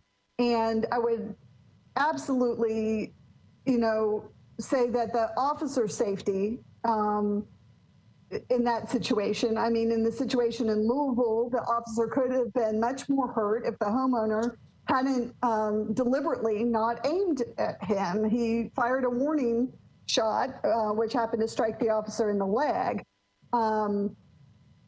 You know, I don't like the idea of officers going into a situation that we could prevent simply by reserving the use of forced entry for those situations where the risk to the officers, the risk to the residents is outweighed by the risk to the community. And so I just have to continue to assert that some other form of accountability needs to occur with this. So I would appreciate if we go the route of saying we're going to allow Non-Mnpd and NMCO to partner on a review and come back with recommendations, that we're very specific with a time frame on that, what's going to be done around that, because I think this is a very big issue for the community, and I certainly. So, Ms. Lucas, what do you recommend there? What do you recommend as the timeline? What do you recommend?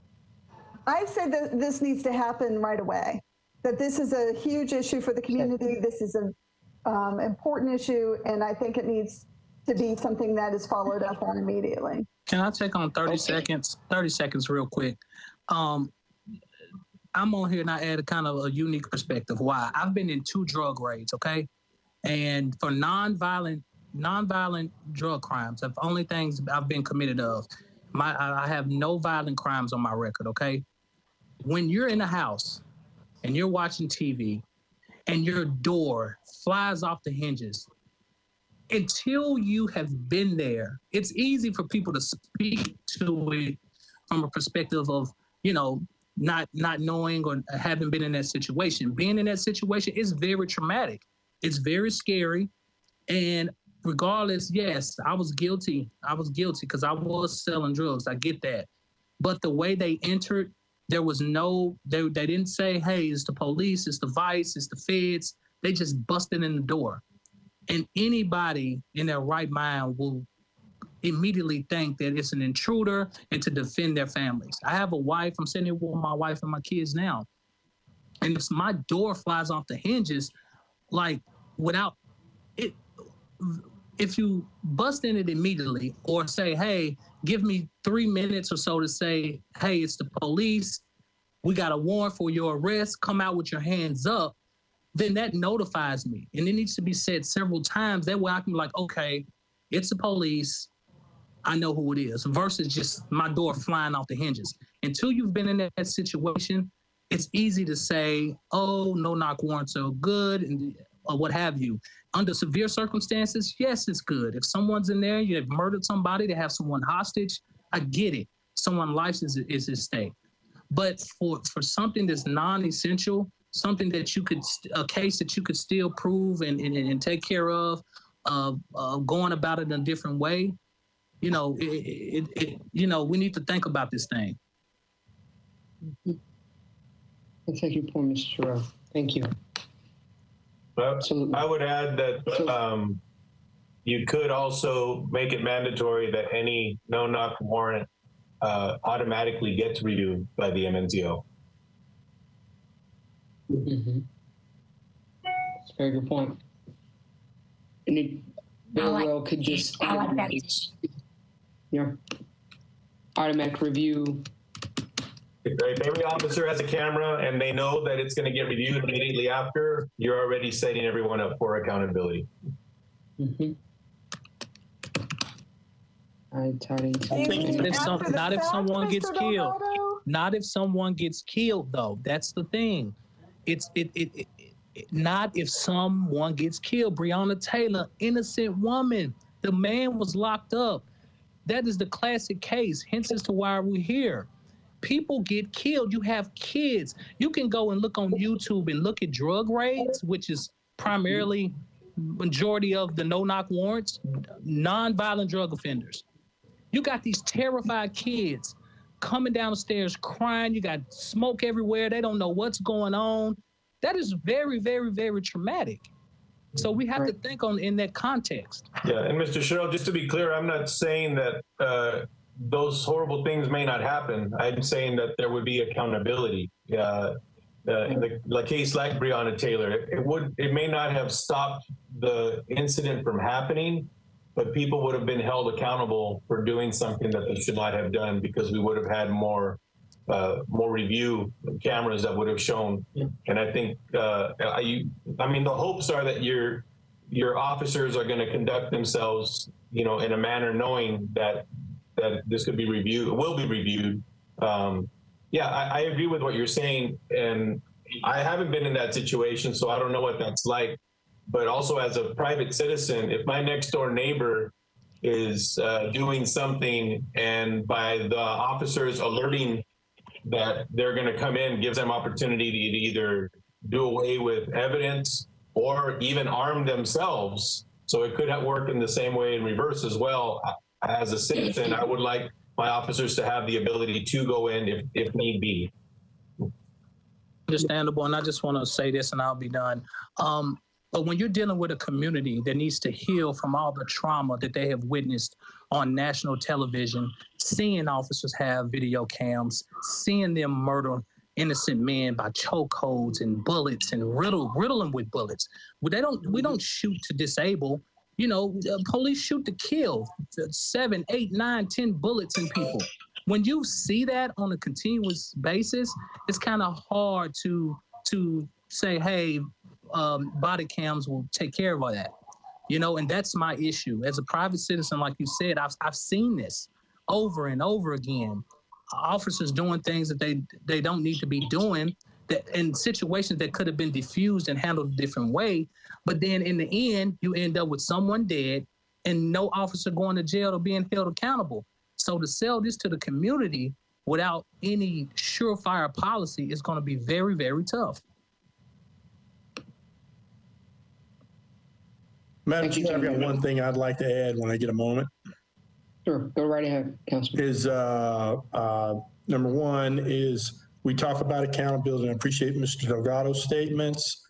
I think it's also what will come of the language that you guys are talking about adding in this is review steps on the front end, which really will give a high level of scrutiny to these warrants, which again, you know, I respect what Mr. Sherrill went through.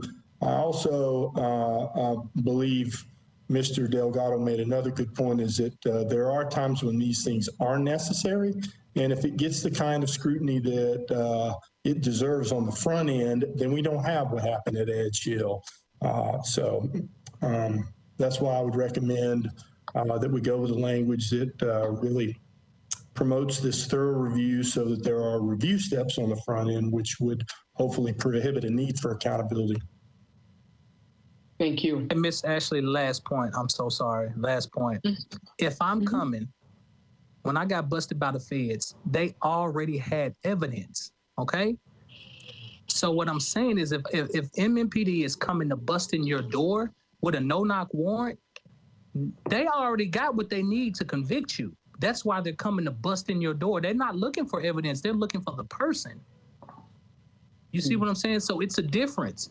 If I'm busting in your door with no announcement, that means I already have what we need to even get a warrant to even bust in your door. So the fact that the fact that we're trying to say, okay, hey, I'm busting in your door and I'm looking for other things. No, you're looking for the person at that point. And I don't think we need to do away with either prevention. All of them are necessary. Prevention, review, and accountability. All of them are necessary because lives are involved. Thank you, Dr. Jackson. I agree. Thank you, everyone, for the fullness of the discussion. Look, I believe that we have a mixture of all of this here. We reached a consensus here on adding in the content below here, the full-scale review where MNPD and MNCO would have equal access to all of the data, information, records necessary to do a full-scale review of MNPD's knock and announce, knock and announce criteria, and also just the status of that review and the warrants, and also just that process. And I'll clean that up there, but also what that authority looks like and the criteria of that. And I'll also, of course, we'll all see this in fullness before we submit it, but then we'll also add in the requirement that any officer participating in a knock and announce would have to have the body camera, and also that any knock and announce would have an automatic review by MNCO.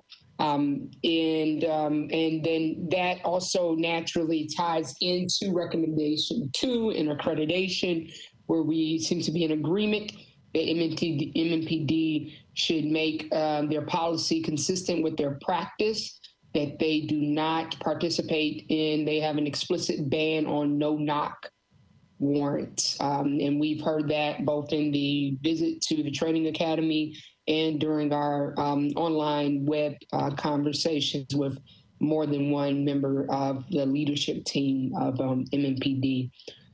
Is there any additional salient focused discussion we need to have here on any of these 2 points here before we move to recommendation 3 of this section here? I have a question, Ashley. Is it anything that we haven't discussed before here? I'm sorry? Is it, I'm just saying it's new business, something new here that we haven't discussed that needs to be tied up? I think we need to tie up what language we're using in that part. It looks like it's italicized about the full-scale review by MNPD and MNCO. Sure. Yep. Go right ahead. Okay. And develop specific criteria where knock and announce is authorized. I'm not sure about that language. I think what Mr. Pulley just said is really key about developing I think it says the same thing, but it's just a little less clear about there needs to be a system of many more layers of review before it gets issued. You know, deputy chief, I don't think is sufficient. So, and I'm so sorry, I'm forgetting the language Mr. Pulley used. It was much better than what I just said, but there should be several layers of approval on the front end. So some way of putting that. Okay. Being as we're having, I think the public is comfortable with the MNCO being involved in this, and you could state a thorough examination of the review process that would allow the police department and the MNCO and as a representative of the community to be able to weigh in on what steps that the 2 organizations come up with. That's good. You got to say that again here. I'm trying to type as you guys are saying that, so you're going to say that again for me. I just think a thorough examination of the review process, and as Mr. Jackson pointed out, I mean, accountability as well. And when you have MNCO and the MNPD involved in this process, then everybody, all the stakeholders are represented. Okay. Okay. So what's missing here? What's here? What's not missing? Or what am I pulling up? Yeah. And offer suggestions for additional layers of review. So a thorough examination of the review process and make suggestions for additional layers of review and approval prior to the maybe it's issuance of best practices. Yeah. Only because additional layers, if it's reviewed by the deputy chief, there's only one more layer, which would be the chief. So it's really making a determination of best practices for review to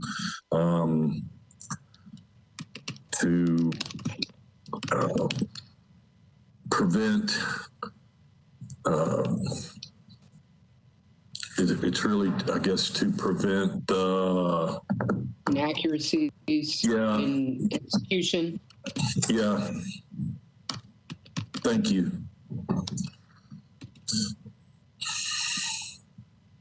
Execution and to promote community safety. Okay, got it. Okay, got you. And then I will also. I'm going to leave this language here. I'm going to get rid of this, but I'm going to leave this language because it still needs to be added in this just additional language we've agreed to. Are we in agreement here? We're good to move forward? What about that? You have a line underlined there. Does that mean it's coming out or it's staying and emphasized? Nope, it's coming out. Okay. This is where insert language below. I'm just coming to clean it up later. Ms. Davis, where you say both reviews should be presented to the mayor's office, is that what the MNPD and the MNCO come up with? Yep. Is that, okay. Yeah, that was my shorthand for myself later. Yeah, sorry. Yeah. And I'm sorry. Ms. Davis? Ms. Davis, Yep. I would just add automatic review by MNCO following the execution of warrant. Mm-hmm. I don't think you And can. real quick. You can't have them run a search warrant by the MNCO. I'm not saying they wouldn't run it by them. They would be allowed to review the footage of the body cam. Oh, okay, I got you. I thought you meant on the front end that they would approve the search warrant. Okay, gotcha. Ms. Davis, just to be clear, and somebody can chime in, is the percentage of no-knock warrants geared more toward narcotics searches or not? Because I think that majority of no-knock warrants are executed on narcotics violations. Am I correct? And if so, then those crimes are mostly non-violent. So I'm just need clarification on that. I don't think we've had a no-knock warrant executed in decades around here. So do you mean forced entry? Speaking specifically to no-knock warrants, the percentage of no-knock warrants, is majority of that percentage dealing with narcotics bust? I don't think they execute or utilize no-knock warrants and haven't supposedly in years. Oh my goodness. All right. Well, that's the thing. That's what I'm saying. I went from experience, the culture, and that's my thing. I'm trying to move past this, but I can't because it's like I'm looking at it from both sides of the fence. I've been in raids. There are no-knock warrants. They bust in they don't say, hey, this is the police or the vice. We got a warrant for whomever. Come out with your hands up. That ain't how it goes. You sitting there, weighing up or whatever you're doing, and then next thing you know, your door's off the hinges. So therein lies the problem.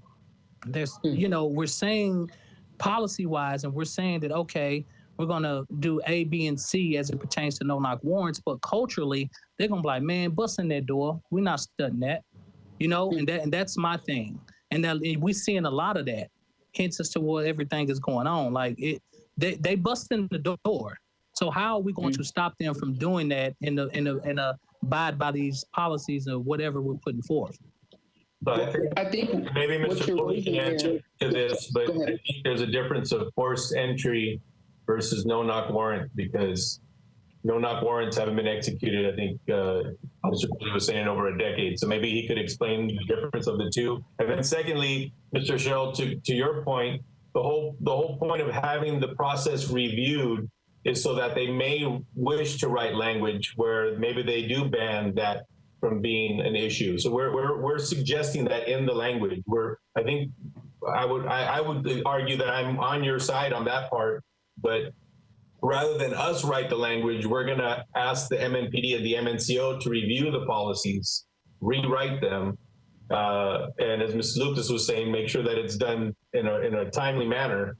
And then if they decide to execute them, body cams must be worn. We're setting up these other layers of accountability after the review.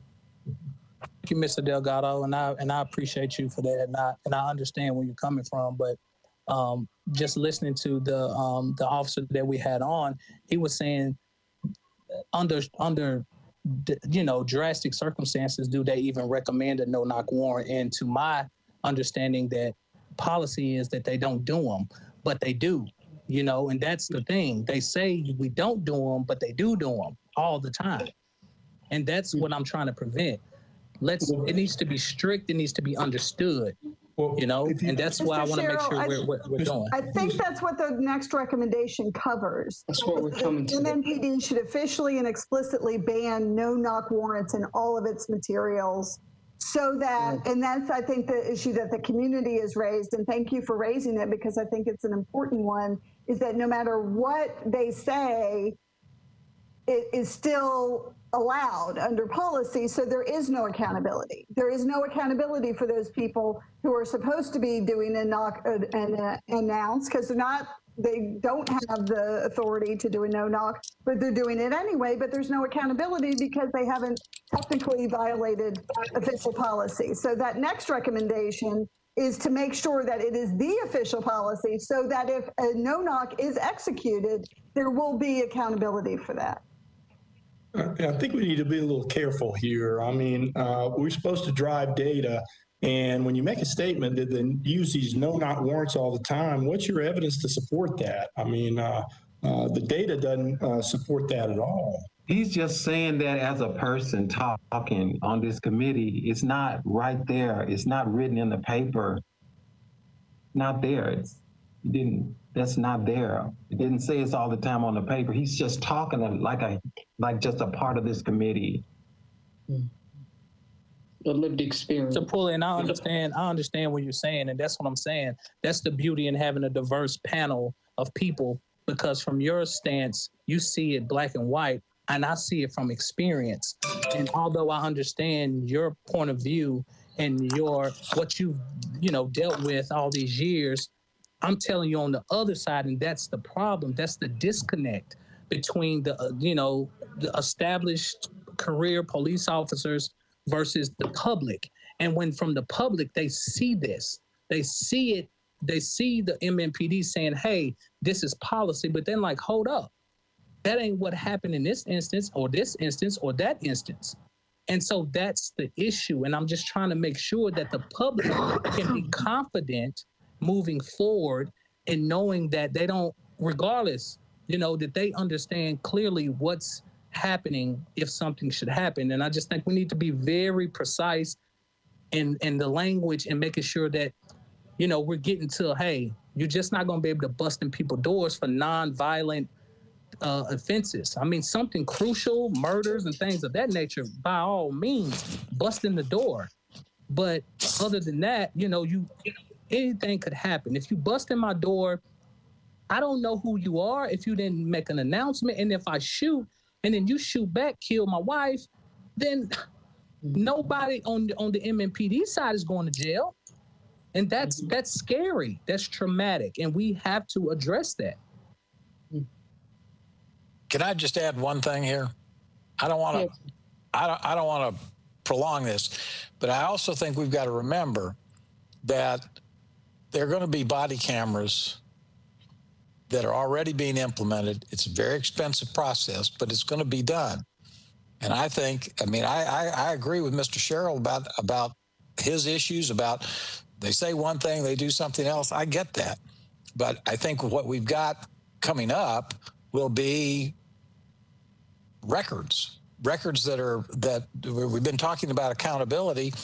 That's what body cameras are going to do. Now, yes, they've got to have policies and they've got to use them and all that sort of stuff. But I think that's going to provide a lot of the accountability piece that people have been talking about. And community's perspective, Mr. Johnson, not to cut in. I mean, I'm just I got to play devil's advocate so we can really hone in on something that's going to work. From the community is scared. The community is terrified.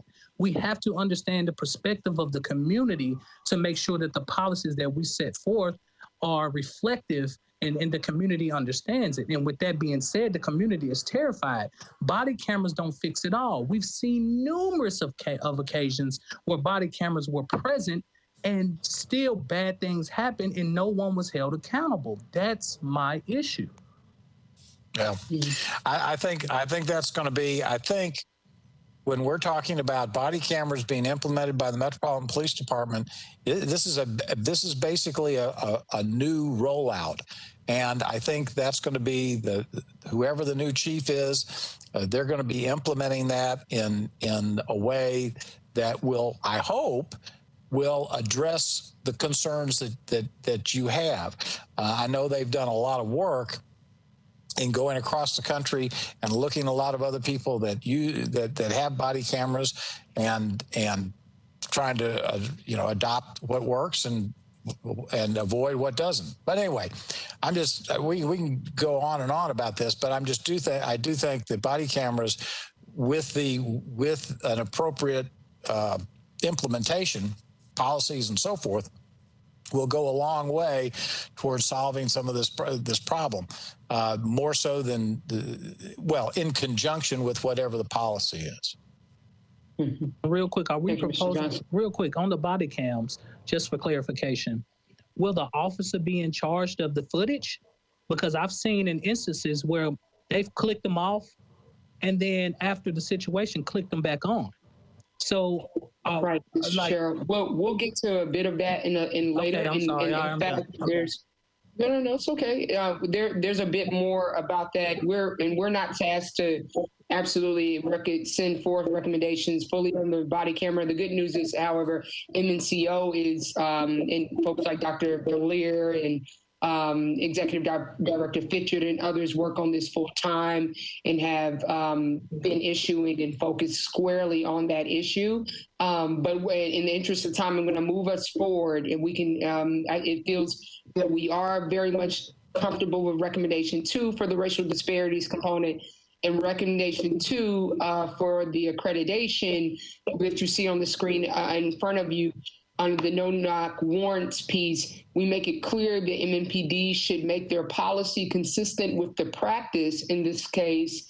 And I just want to make that clear that we do not need I don't need anyone to unmute unless you are unmuting to state that you are not in agreement with this, because it's clear from the conversation that we've had up until this point that we are in agreement here. And so feel free to unmute if you feel that you are not in agreement here, but do not unmute to simply say that you are in agreement.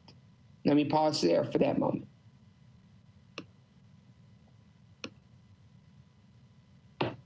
Okay, I'm going to move us to recommendation 3. Recommendation 3 is focused on the future initiatives targeting the high crime areas. Here we only need to focus on 2 components of this recommendation. The first being the focus. Mr. Johnson raised a very important point that we need to add some language, not a lot here, but to give a bit of focus here about what MNCO we've won. And I think we need to think about what Mr. Robinson pointed here is that our recommendations are to MNPD, right? And so the future initiatives here to high crime areas in the city should be reviewed by MNCO prior to implementation.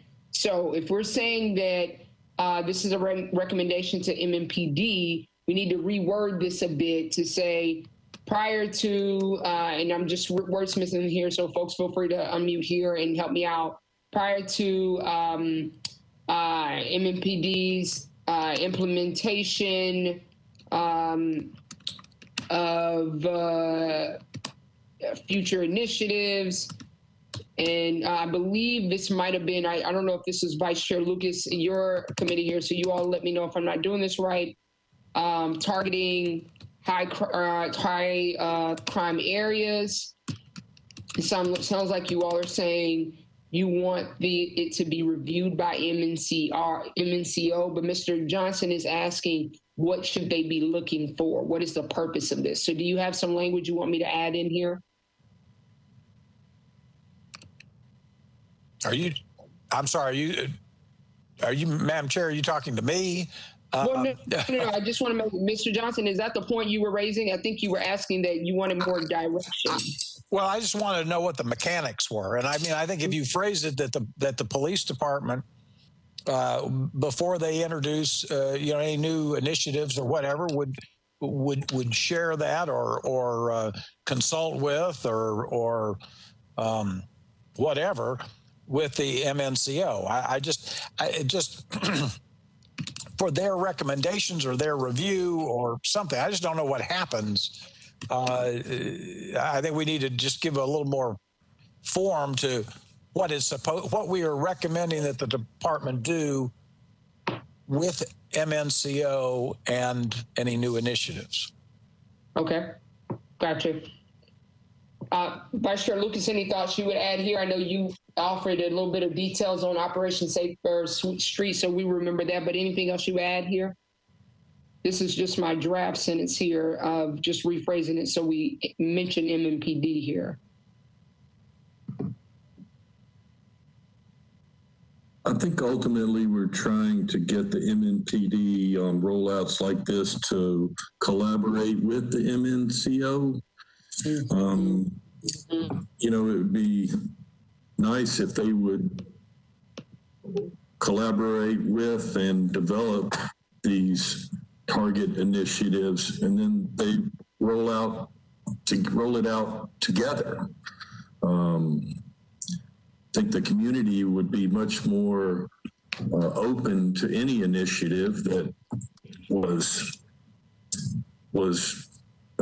designed in collaboration with the MNCO. And so is this more of a collaboration, the verb you used earlier, or maybe it might not have been you, Mr. Robson, sorry. But I believe somebody offered the collaboration. Ms. Freeman, I see you unmuting too. I think Mr. Johnson said consult with. So I wonder if we change the language instead of saying that MNCO should do something, but MNPD will consult with or collaborate with MNCO to review, so that our recommendations, like somebody's already said a couple times, are going directly to MNPD. Gotcha. Okay. Does this read, this is the sentence here, does that read okay?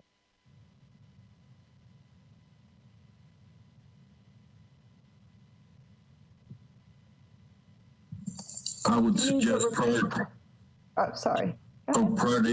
MNPD's implement, or I would say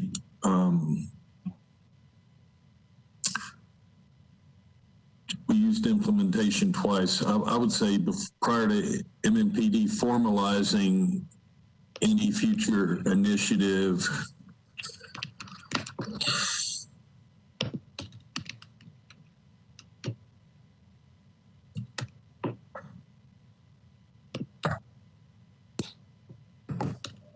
What if you start the sentence with MNPD will consult with, and then finish it with the points that we're trying to make?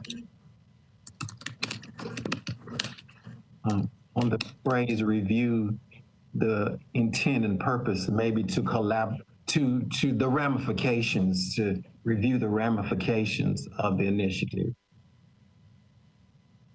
Okay, as a means of reviewing, right here, of reviewing the ramifications right here? No, to review the ramifications of the initiative.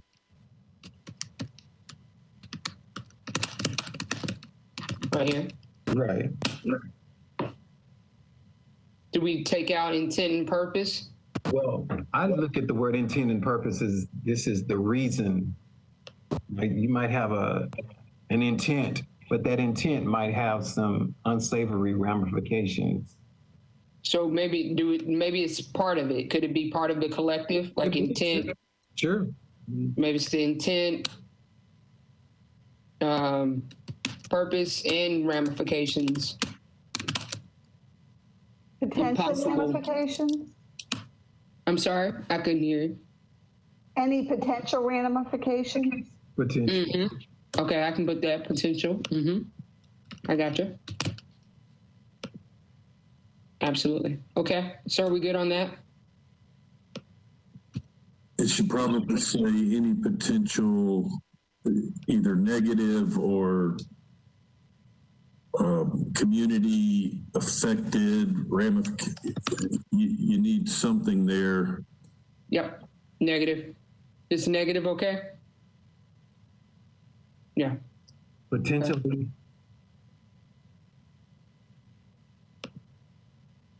I can say potentially. I don't know if it's potential or potentially, honestly, so don't tell my English teacher. I actually don't know. Yeah, potential. Is it potential? Okay. Okay, are we good with that one? Oh, I'm sorry, recommendation 3.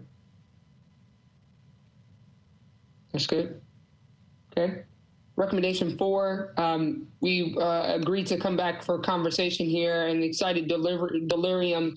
The conversation we having here in this space is around, there's agreement here around the excited delirium space not being a clinical diagnosis. However, the question is, if we're recommending that they not teach it in the academy, the question is then, what do they teach, and what acknowledgement would they be making of how to acknowledge what happens in the community? So we need to land somewhere here. And again, let's not get too much in the weeds, as we are not being asked, and we are not professionals in all of this space. So we may just land on just agreeing that for the reasoning of why, and they can decide where they land on this. But let's open this up for a discussion here.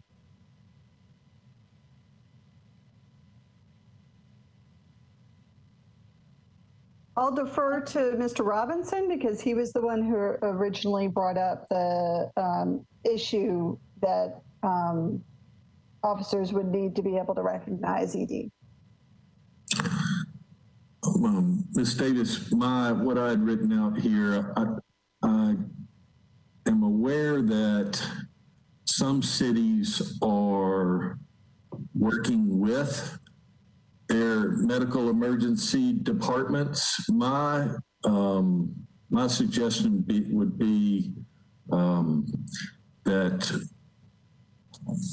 the MNPD work in conjunction with EMS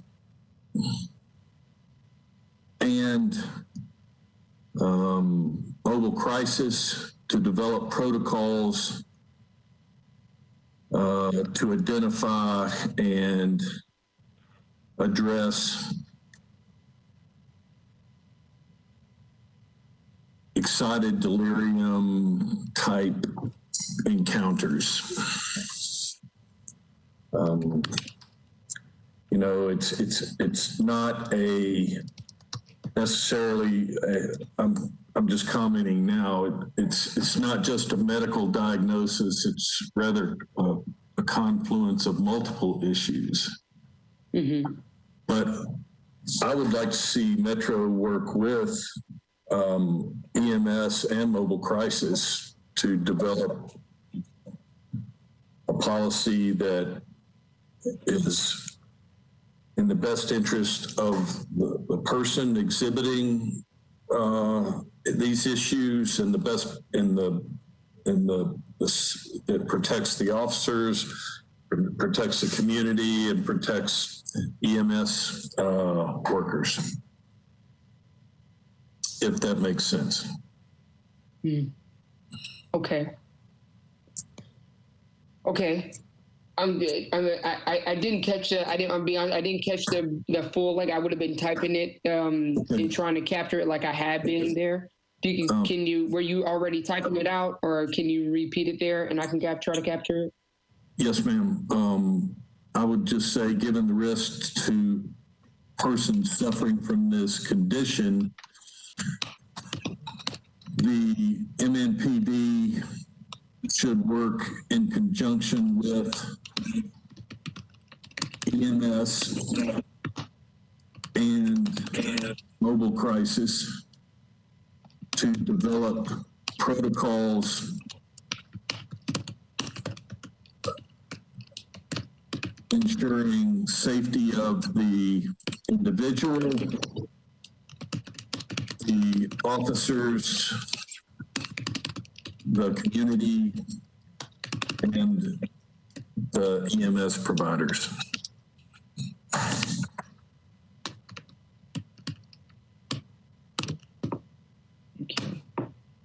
Partner. what was that first partner with? MPD should partner with, who was the first partner before mobile crisis?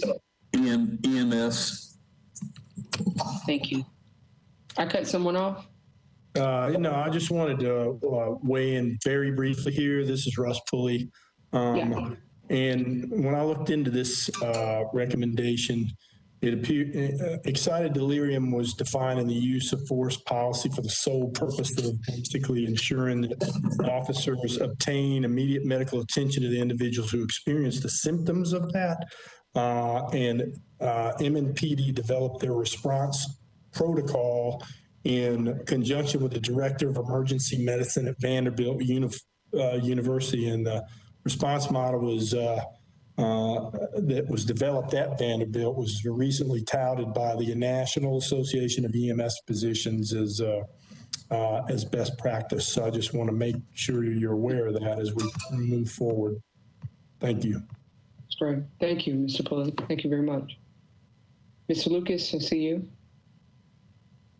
As a psychotherapist and someone who has worked doing an internship with mobile crisis, I understand that the department has partnered with Dr. Slovis at Vanderbilt and has developed this. I think what is important to understand from the people who have concerns about the use of this is that this is not a clinical diagnosis.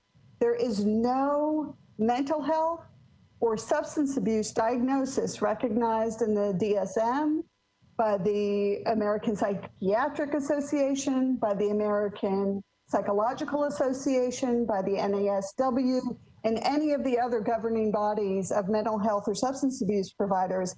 Is there a diagnosis called excited delirium? The only professional organization that recognizes the diagnosis of excited delirium is the American Academy of Emergency Physicians, which Mr. Pulley just mentioned.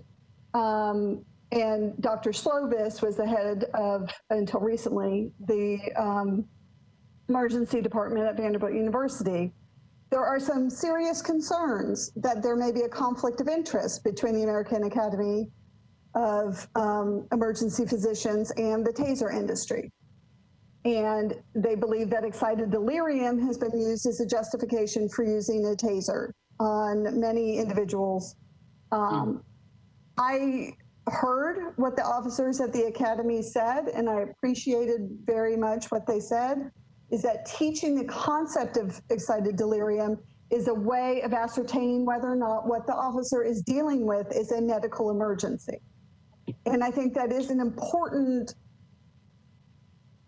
issue to train officers in, but a police officer is not qualified to arrive on a scene and in the time that it would take to call for medical backup in the form of EMTs or what have you, to diagnose somebody as having excited delirium. Somebody may be having a post-traumatic stress disorder related symptomology. They may be in overdose. They may be agitated. They may be, on some sort of stimulant or on some sort of hallucinogen. There's a variety of reasons why someone may be experiencing these symptoms. It is not a clinical diagnosis and should not be taught as such.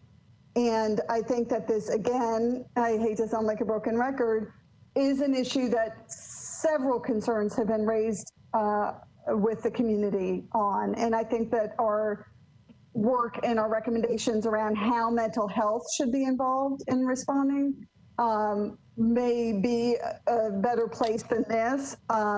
We housed it under racial disparities because it seems to disproportionately affect young Black male suspects, especially, but not exclusively. But I have to say that there is legitimate concern about this issue, and one that a lot of departments are looking at and actually have changed their policies around. Thank you, Ms. Lucas. Thank you very much. Everyone, look, we're adding in this language here. There's no additional comments here. We have comment, we have agreements here, here on this language here. What we have before us, and I have just a proposal here, and I appreciate the suggestion here from Mr. Rillo. So what I'd like to propose here is that we take a 10-minute break here. I'd like for us to all step away from our computers. Let's mute our lines, step back, let's stretch, get you some protein. If you can eat in 10 minutes, eat, or you take that computer and that video off, do so. You won't offend me or anybody else on this line. But go get some sustenance in you, and let's come back, and we are going to work until 9 p.m. tonight and complete, at the very least, we will complete the training section of this document. And then I would like for us to consider coming back together on Monday. And I understand the next week has got a lot on it for a lot of reasons. But if we could come back together either during lunch, and we can send out a doodle poll to figure out what works for everyone, either during lunch for a 90-minute section, or afternoon, late afternoon, maybe 3 to 5, 3:30 to 5:15, or we can do our 6 to 7:30. We'll figure it out. Whatever works for the general bigger group. We can have everything put together so that by the time we come back together on Thursday, we should have a concrete agenda that is doing nothing more than having a vote on a solid consensus vote. Because by that time, there will be no more conversation about recommendations. We will be doing nothing but agreeing that we have the problem statements in front of us and moving forward and submitting our recommendations. I just want to take a quick agreement that, or have at least a consensus that approach works for everyone. Is that okay for everybody? Or for at least the body of everybody? Okay. Maybe everybody already went and started their 10 minutes already, which I would have done if I was back in law school. I would have run off already. So that works. Okay, then let's come back together at let's say 8:22 to make it a full 10 minutes. See everybody at 8:22. Thanks, everyone. Thanks so much. I'm going to keep.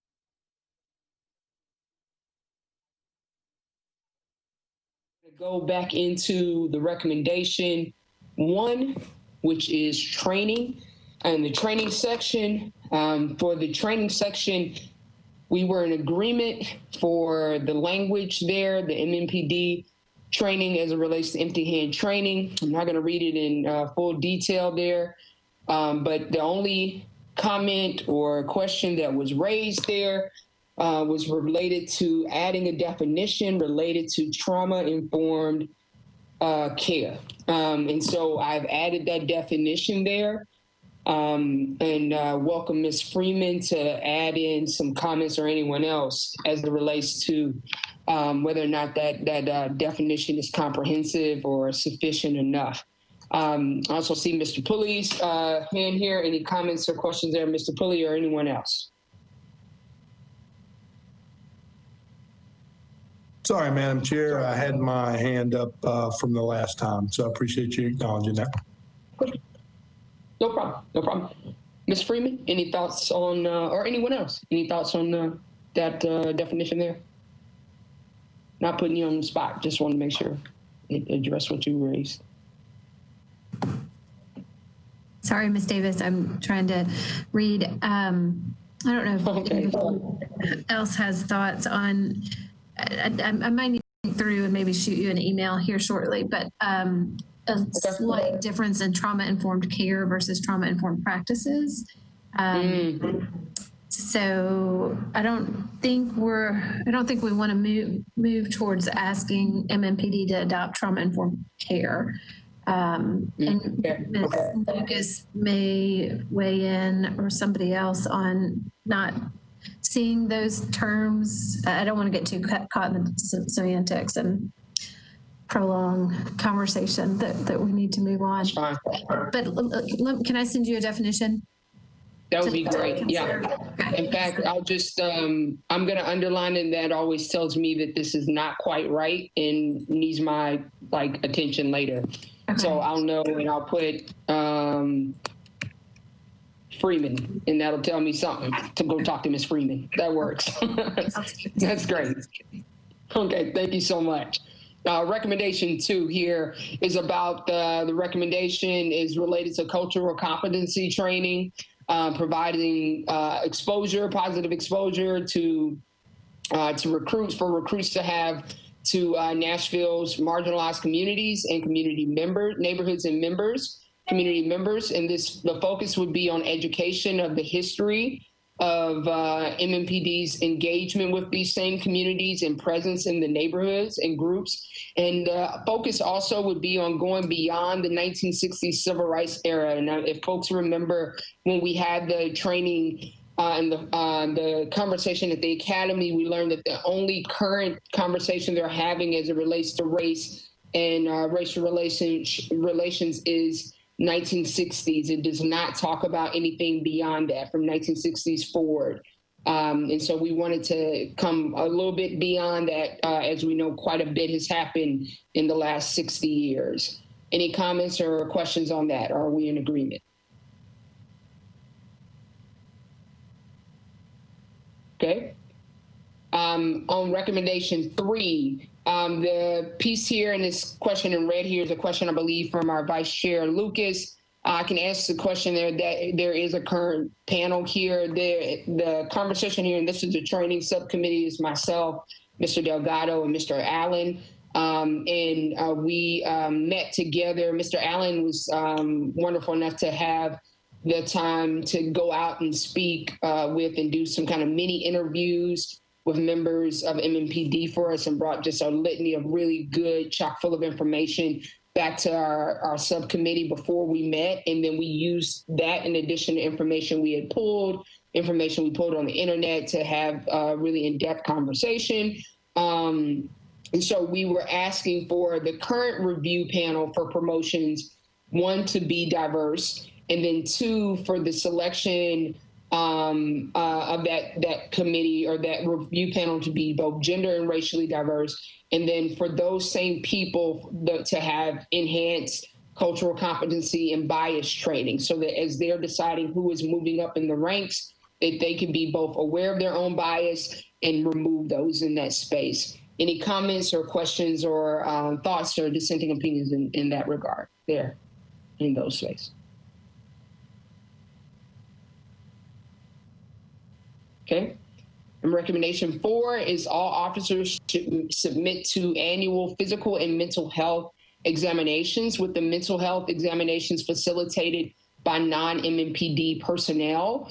And Mr. Delgado, I don't believe Mr. Allen is on here, so I'm not just picking on Mr. Delgado, but I thought he might have something more to add. I think we spent a bit of time talking about this, just about the importance of this, but Mr. Allen also mentioned that in his experience and his longevity in this space and serving the community, that the more physically fit, but also aware and mental health there was, that the less likely an officer was to use excessive force. Mr. Delgado, anything else you would add there? I would just say an annual physical could be them just going and getting their heart checked. I would ask that they, and I don't know the details, but in the visit to the academy, or maybe it was Mr. Allen brought it up, that there was a lawsuit in '84 that prevents them from actually, having the officers have to have a physical agility test. But yes, I think we need to add that some type of physical minimum standard that they must meet. Right. Thank you. Any additional comments, any dissenting opinions, or are we in agreement on this recommendation? Recommendation 4, that is. I want to add the word physical, some kind of physical agility, because an annual physical could be just going to the doctor and making sure that their heart's beating. Where should we put it there, Mr. Delgado?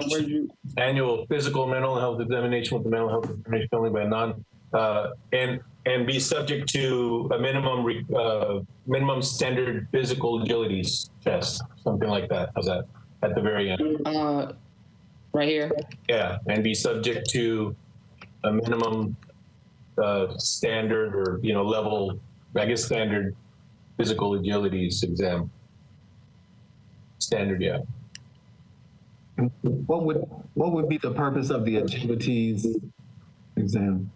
So one of the things that we learned, Chris, was that, for example, if you and I are partners and we come up on a crime that's occurring and the suspect takes off running, and I'm out of shape, I'm done a block into it, you catch up to them, and now you're forced to have to use extra force to try to take that person down because your partner was not there to help you. I remember. Maybe some of the other former policemen who are on this call could speak to the fact that there may be areas of the police department that maybe do not require such agilities, that might be more of a mental thing, maybe, and I guess those would be excluded, I would imagine, from that, maybe. Maybe we earmark that for patrol, because those would be your officers on the streets. Just an idea. So how are we asked? Is the recommendation to add some additional language there, or are we wanting some qualifiers there? As they said, I think maybe for patrol, active patrol, whatever the language would be correctly, active patrol officers, something like that.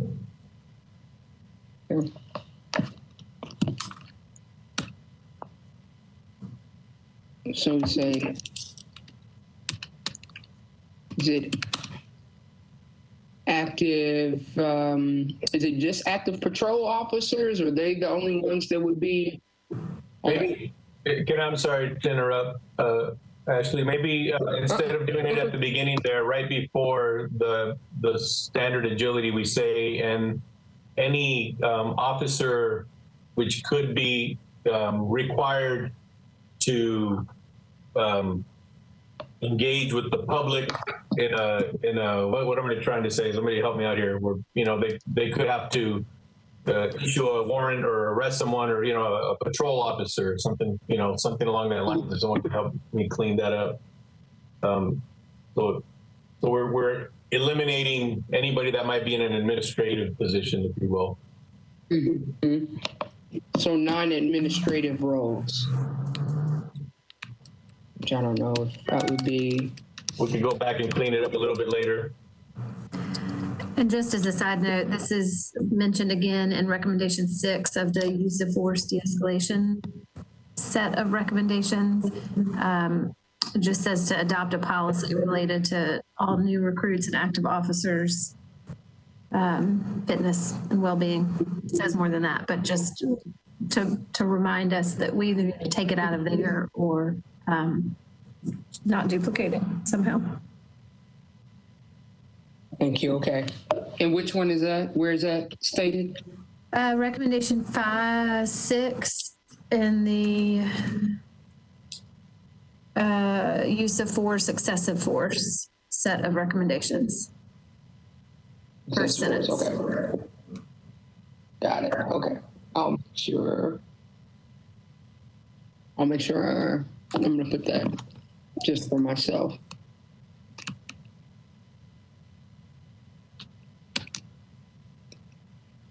No. Give me 1 second, just so I can reference this later.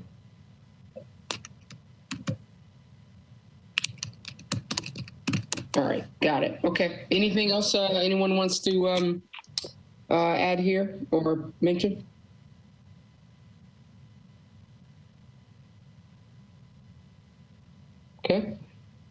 Right. And recommendation 5, new recruits should receive COB education exposure. This one focuses on building rapport, awareness, education about the COB and MNCO early on. Any thoughts, opinions here on recommendation 5, other than how it's stated?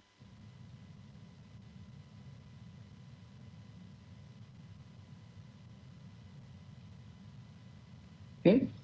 Looks like we're in agreement. And then recommendation 6 is discussing a full-scale review of MNPD's continuum of force. Yes, it is focused on, does discuss de-escalation. It strongly considers and remedies the harm to, and you see that about police presence. This can certainly fall within some of one of the pillars that our committee is focused on. Anyone have any conversation or discussion here? It is tied to de-escalation. Vice Chair Lucas, I know you raised the question of de-escalation here. You can explain kind of what you meant here, but the recommendation as it stands, is there any questions or anyone feel differently that they or have any dissenting opinion about this recommendation as the subcommittee has it right now? I just want to make a brief comment about it. Police presence in many ways is a form of de-escalation. And I know that the police are frequently called into communities of color by residents when they're experiencing issues there. So I don't know that the community is fully behind a lack of police presence, because I think there are plenty of people in the community that appreciate police presence as a de-escalation technique. So I just got, I'm a little, worried about really being forceful in this recommendation, because I don't know that everybody supports a recommendation like that. Yeah, no, I take your point, Councilman Pulley, and I think that's what we're trying to get to, is that in the language, I think here should read MNPD and MNCO should conduct together an equal, kind of similar to what we said before, a full-scale review together. And I think they should have the same requirements of the report going to the mayor's office of whatever is found. Because maybe in the end, the results are such that perhaps the communities are okay with this. But what came out both in conversation reviews that we've heard in lived experience, and also in the conversations, even when we were discussing it in the in-person dialogue we had on the 14th in the in-person meeting with the chairs and vice chair, is that there is a bit of what's the best way to say, a bit of a conflict right now as it relates to the police saying both that they want their presence to offer both peace and peace in their presence, but also for them to say that by them being there, they want that to evoke compliance right away. And so how do we get to what it stands for and what it should mean? I'm not saying that the answer exists right out of the gate. I think what our subcommittee was just saying is that it should warrant a discussion and a review to figure out what it stands for and what the current state is of that. So I hope that recommendation doesn't say that there's an answer there already, but rather that there's a conversation, a question to be answered, really is where I was coming from. Yeah, and I'm saying that. Yeah. If I may, Madam Chair, it also came from, because basically, if anybody remembers this piece of paper right here, it shows that when there's a physiological or intimidation compliance to command, officer presence is their first reaction. So basically, they're teaching that just their presence there is done in a way to where it could, rather than creating any kind of a community, a potential for the community to start to welcome officers in their area. The minute that they show up, they're almost trained that their presence should already be physiological and intimidating. So that's kind of, I think, where that came from also. Right, is that too?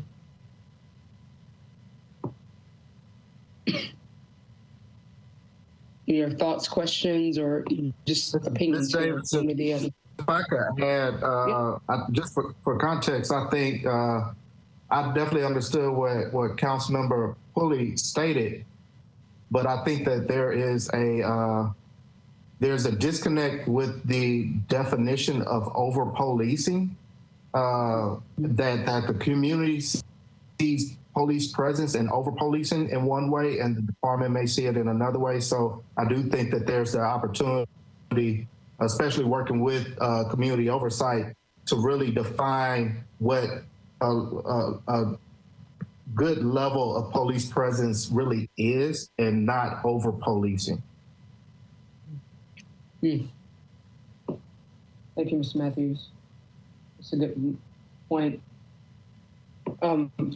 One that's been raised in many different contexts too, since we began this space. It's even raised in the introductory comments here too. I don't want to pull us away from this if we want to continue talking about this, because police presence is a real important discussion here, especially as it relates to marginalized communities.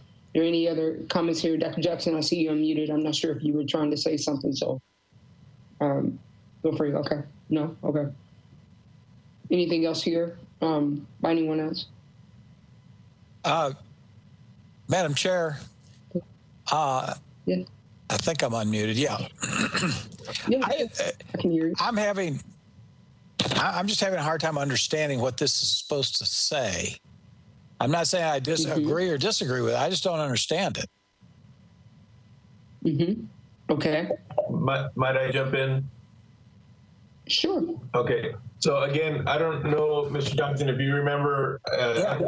Okay. So basically, immediately they're saying like the subject, just their presence alone, they're trained that their presence should create compliance in the subject. Now that makes sense if they're coming to a call where, that's necessary, but they keep that posture, if you will, and it creates this us and them kind of breakdown within the community. So that's kind of where we're saying conducting a review to where it's maybe teaching that the police presence doesn't always have to be when they're arriving, that they're trying to have this subject be compliant to them.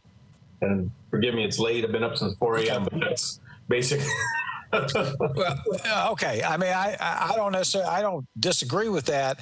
I just found it hard to understand exactly the way it was written, what you're driving at. But yeah, sure. It's just to try to give them options. Realize that there are options and alternatives when they arrive at a scene, whether they're called for or happen to be in the area. That's fine. That's fine.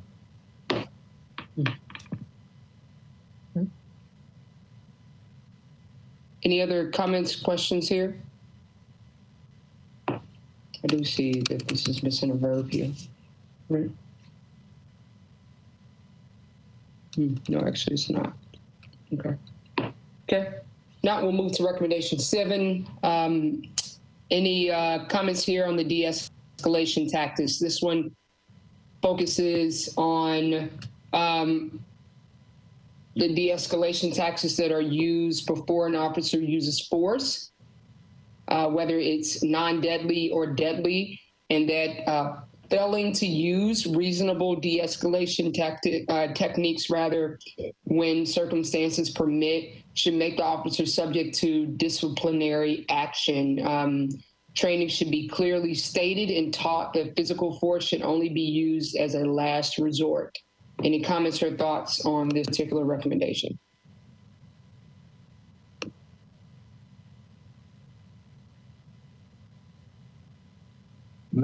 Maybe just the phrase should bring disciplinary action instead of make the officer subject to. Where's that? I'm sorry, let me catch up here. It should make the officer, so that's the third line to the right.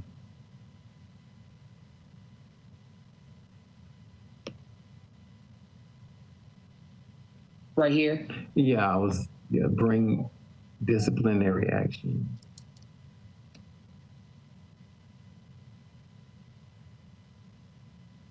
Okay. Rather than make the officer subject to?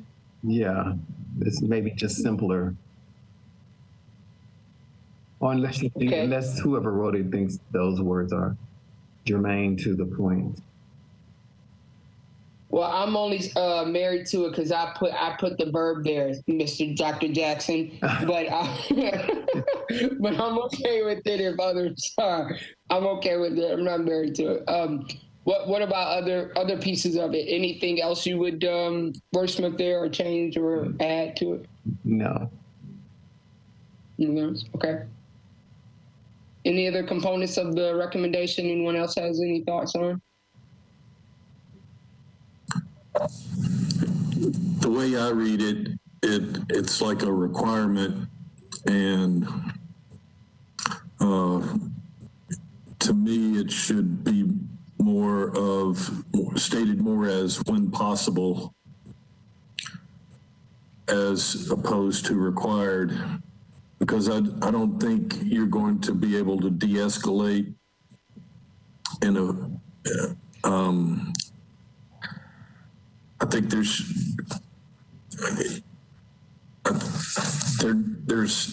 it should never be always or never, and we seem to be stuck in my opinion, that's what this is aimed at. Thank you, Mr. Robinson. Mr. Robinson, do you see that highlighted part though? It does say when circumstances permit.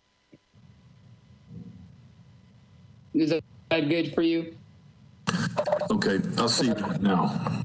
Okay, got it. Anything else here on recommendation 7 for anyone? Okay, got it. Okay, I just want to give us a look here at our recommendation so we've completed here training. Accreditation is 5 recommendations long. However, it's really 4 because we've completed recommendation 2. We do have 15 minutes here. I'd like to I do want us to look at recommendation 1. But before I get started here, I just want to make us all just aware of what's in our inboxes. So in your inbox right now, there is an email from Vice Chair Lucas that is asking you to click on the link real quick. Takes literally 15 seconds for you to click on it and just look at your calendar for Monday, November 2nd, to check your calendars and see what works best for your calendar. For either, I believe the times were 12 to 1:30 or 6 to 7:30 p.m. If everyone could take time literally right now, it would be fantastic if you can, unless you need to confer with someone or anyone else. If we can get just a general consensus on what works now, it would be great because that will allow us to firm up our next meeting time and work with ITS and all the general things that need to get done.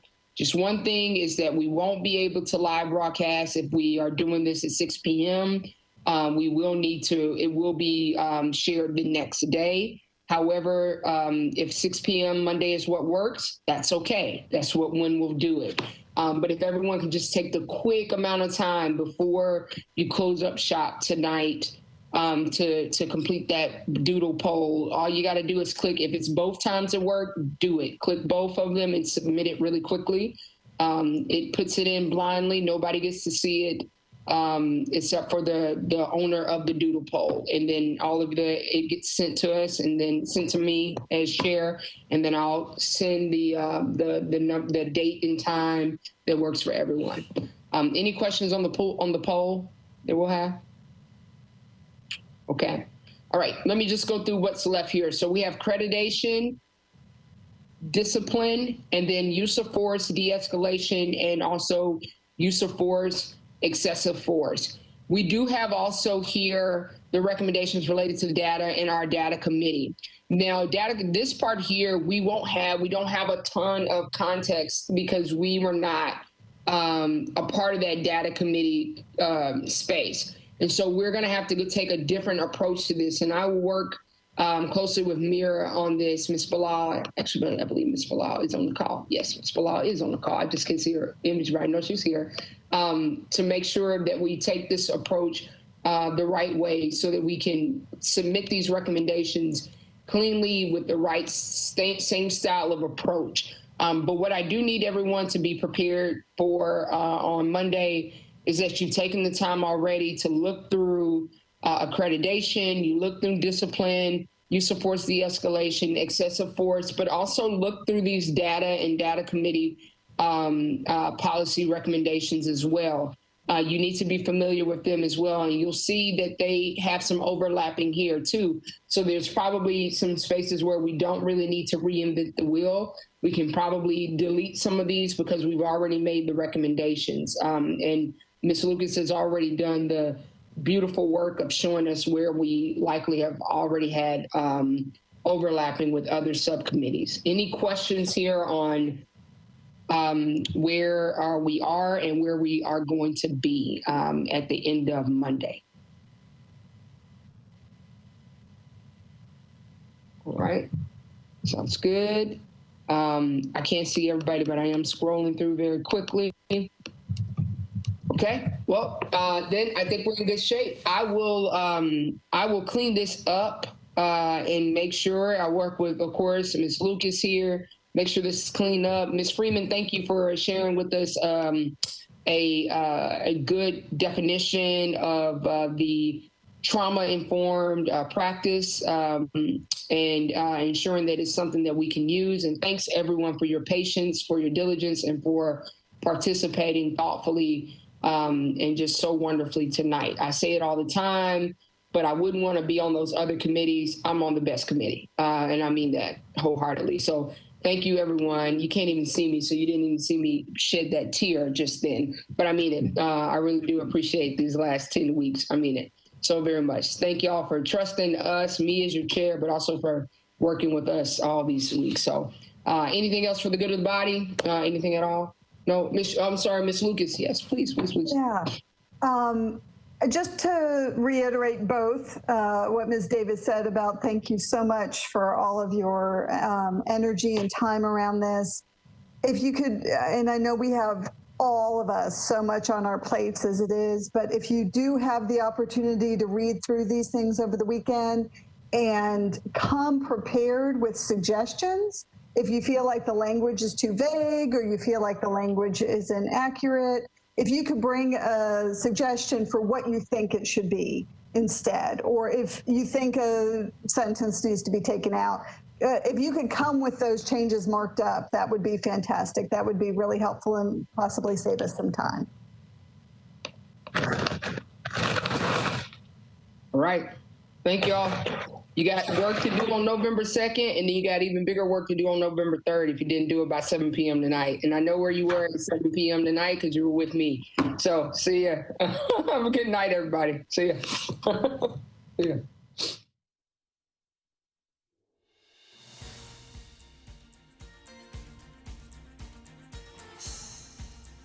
This has been a service of the Metro Nashville Network. If you would like to see this presentation again, or for more information about this and other programs, visit nashville.gov.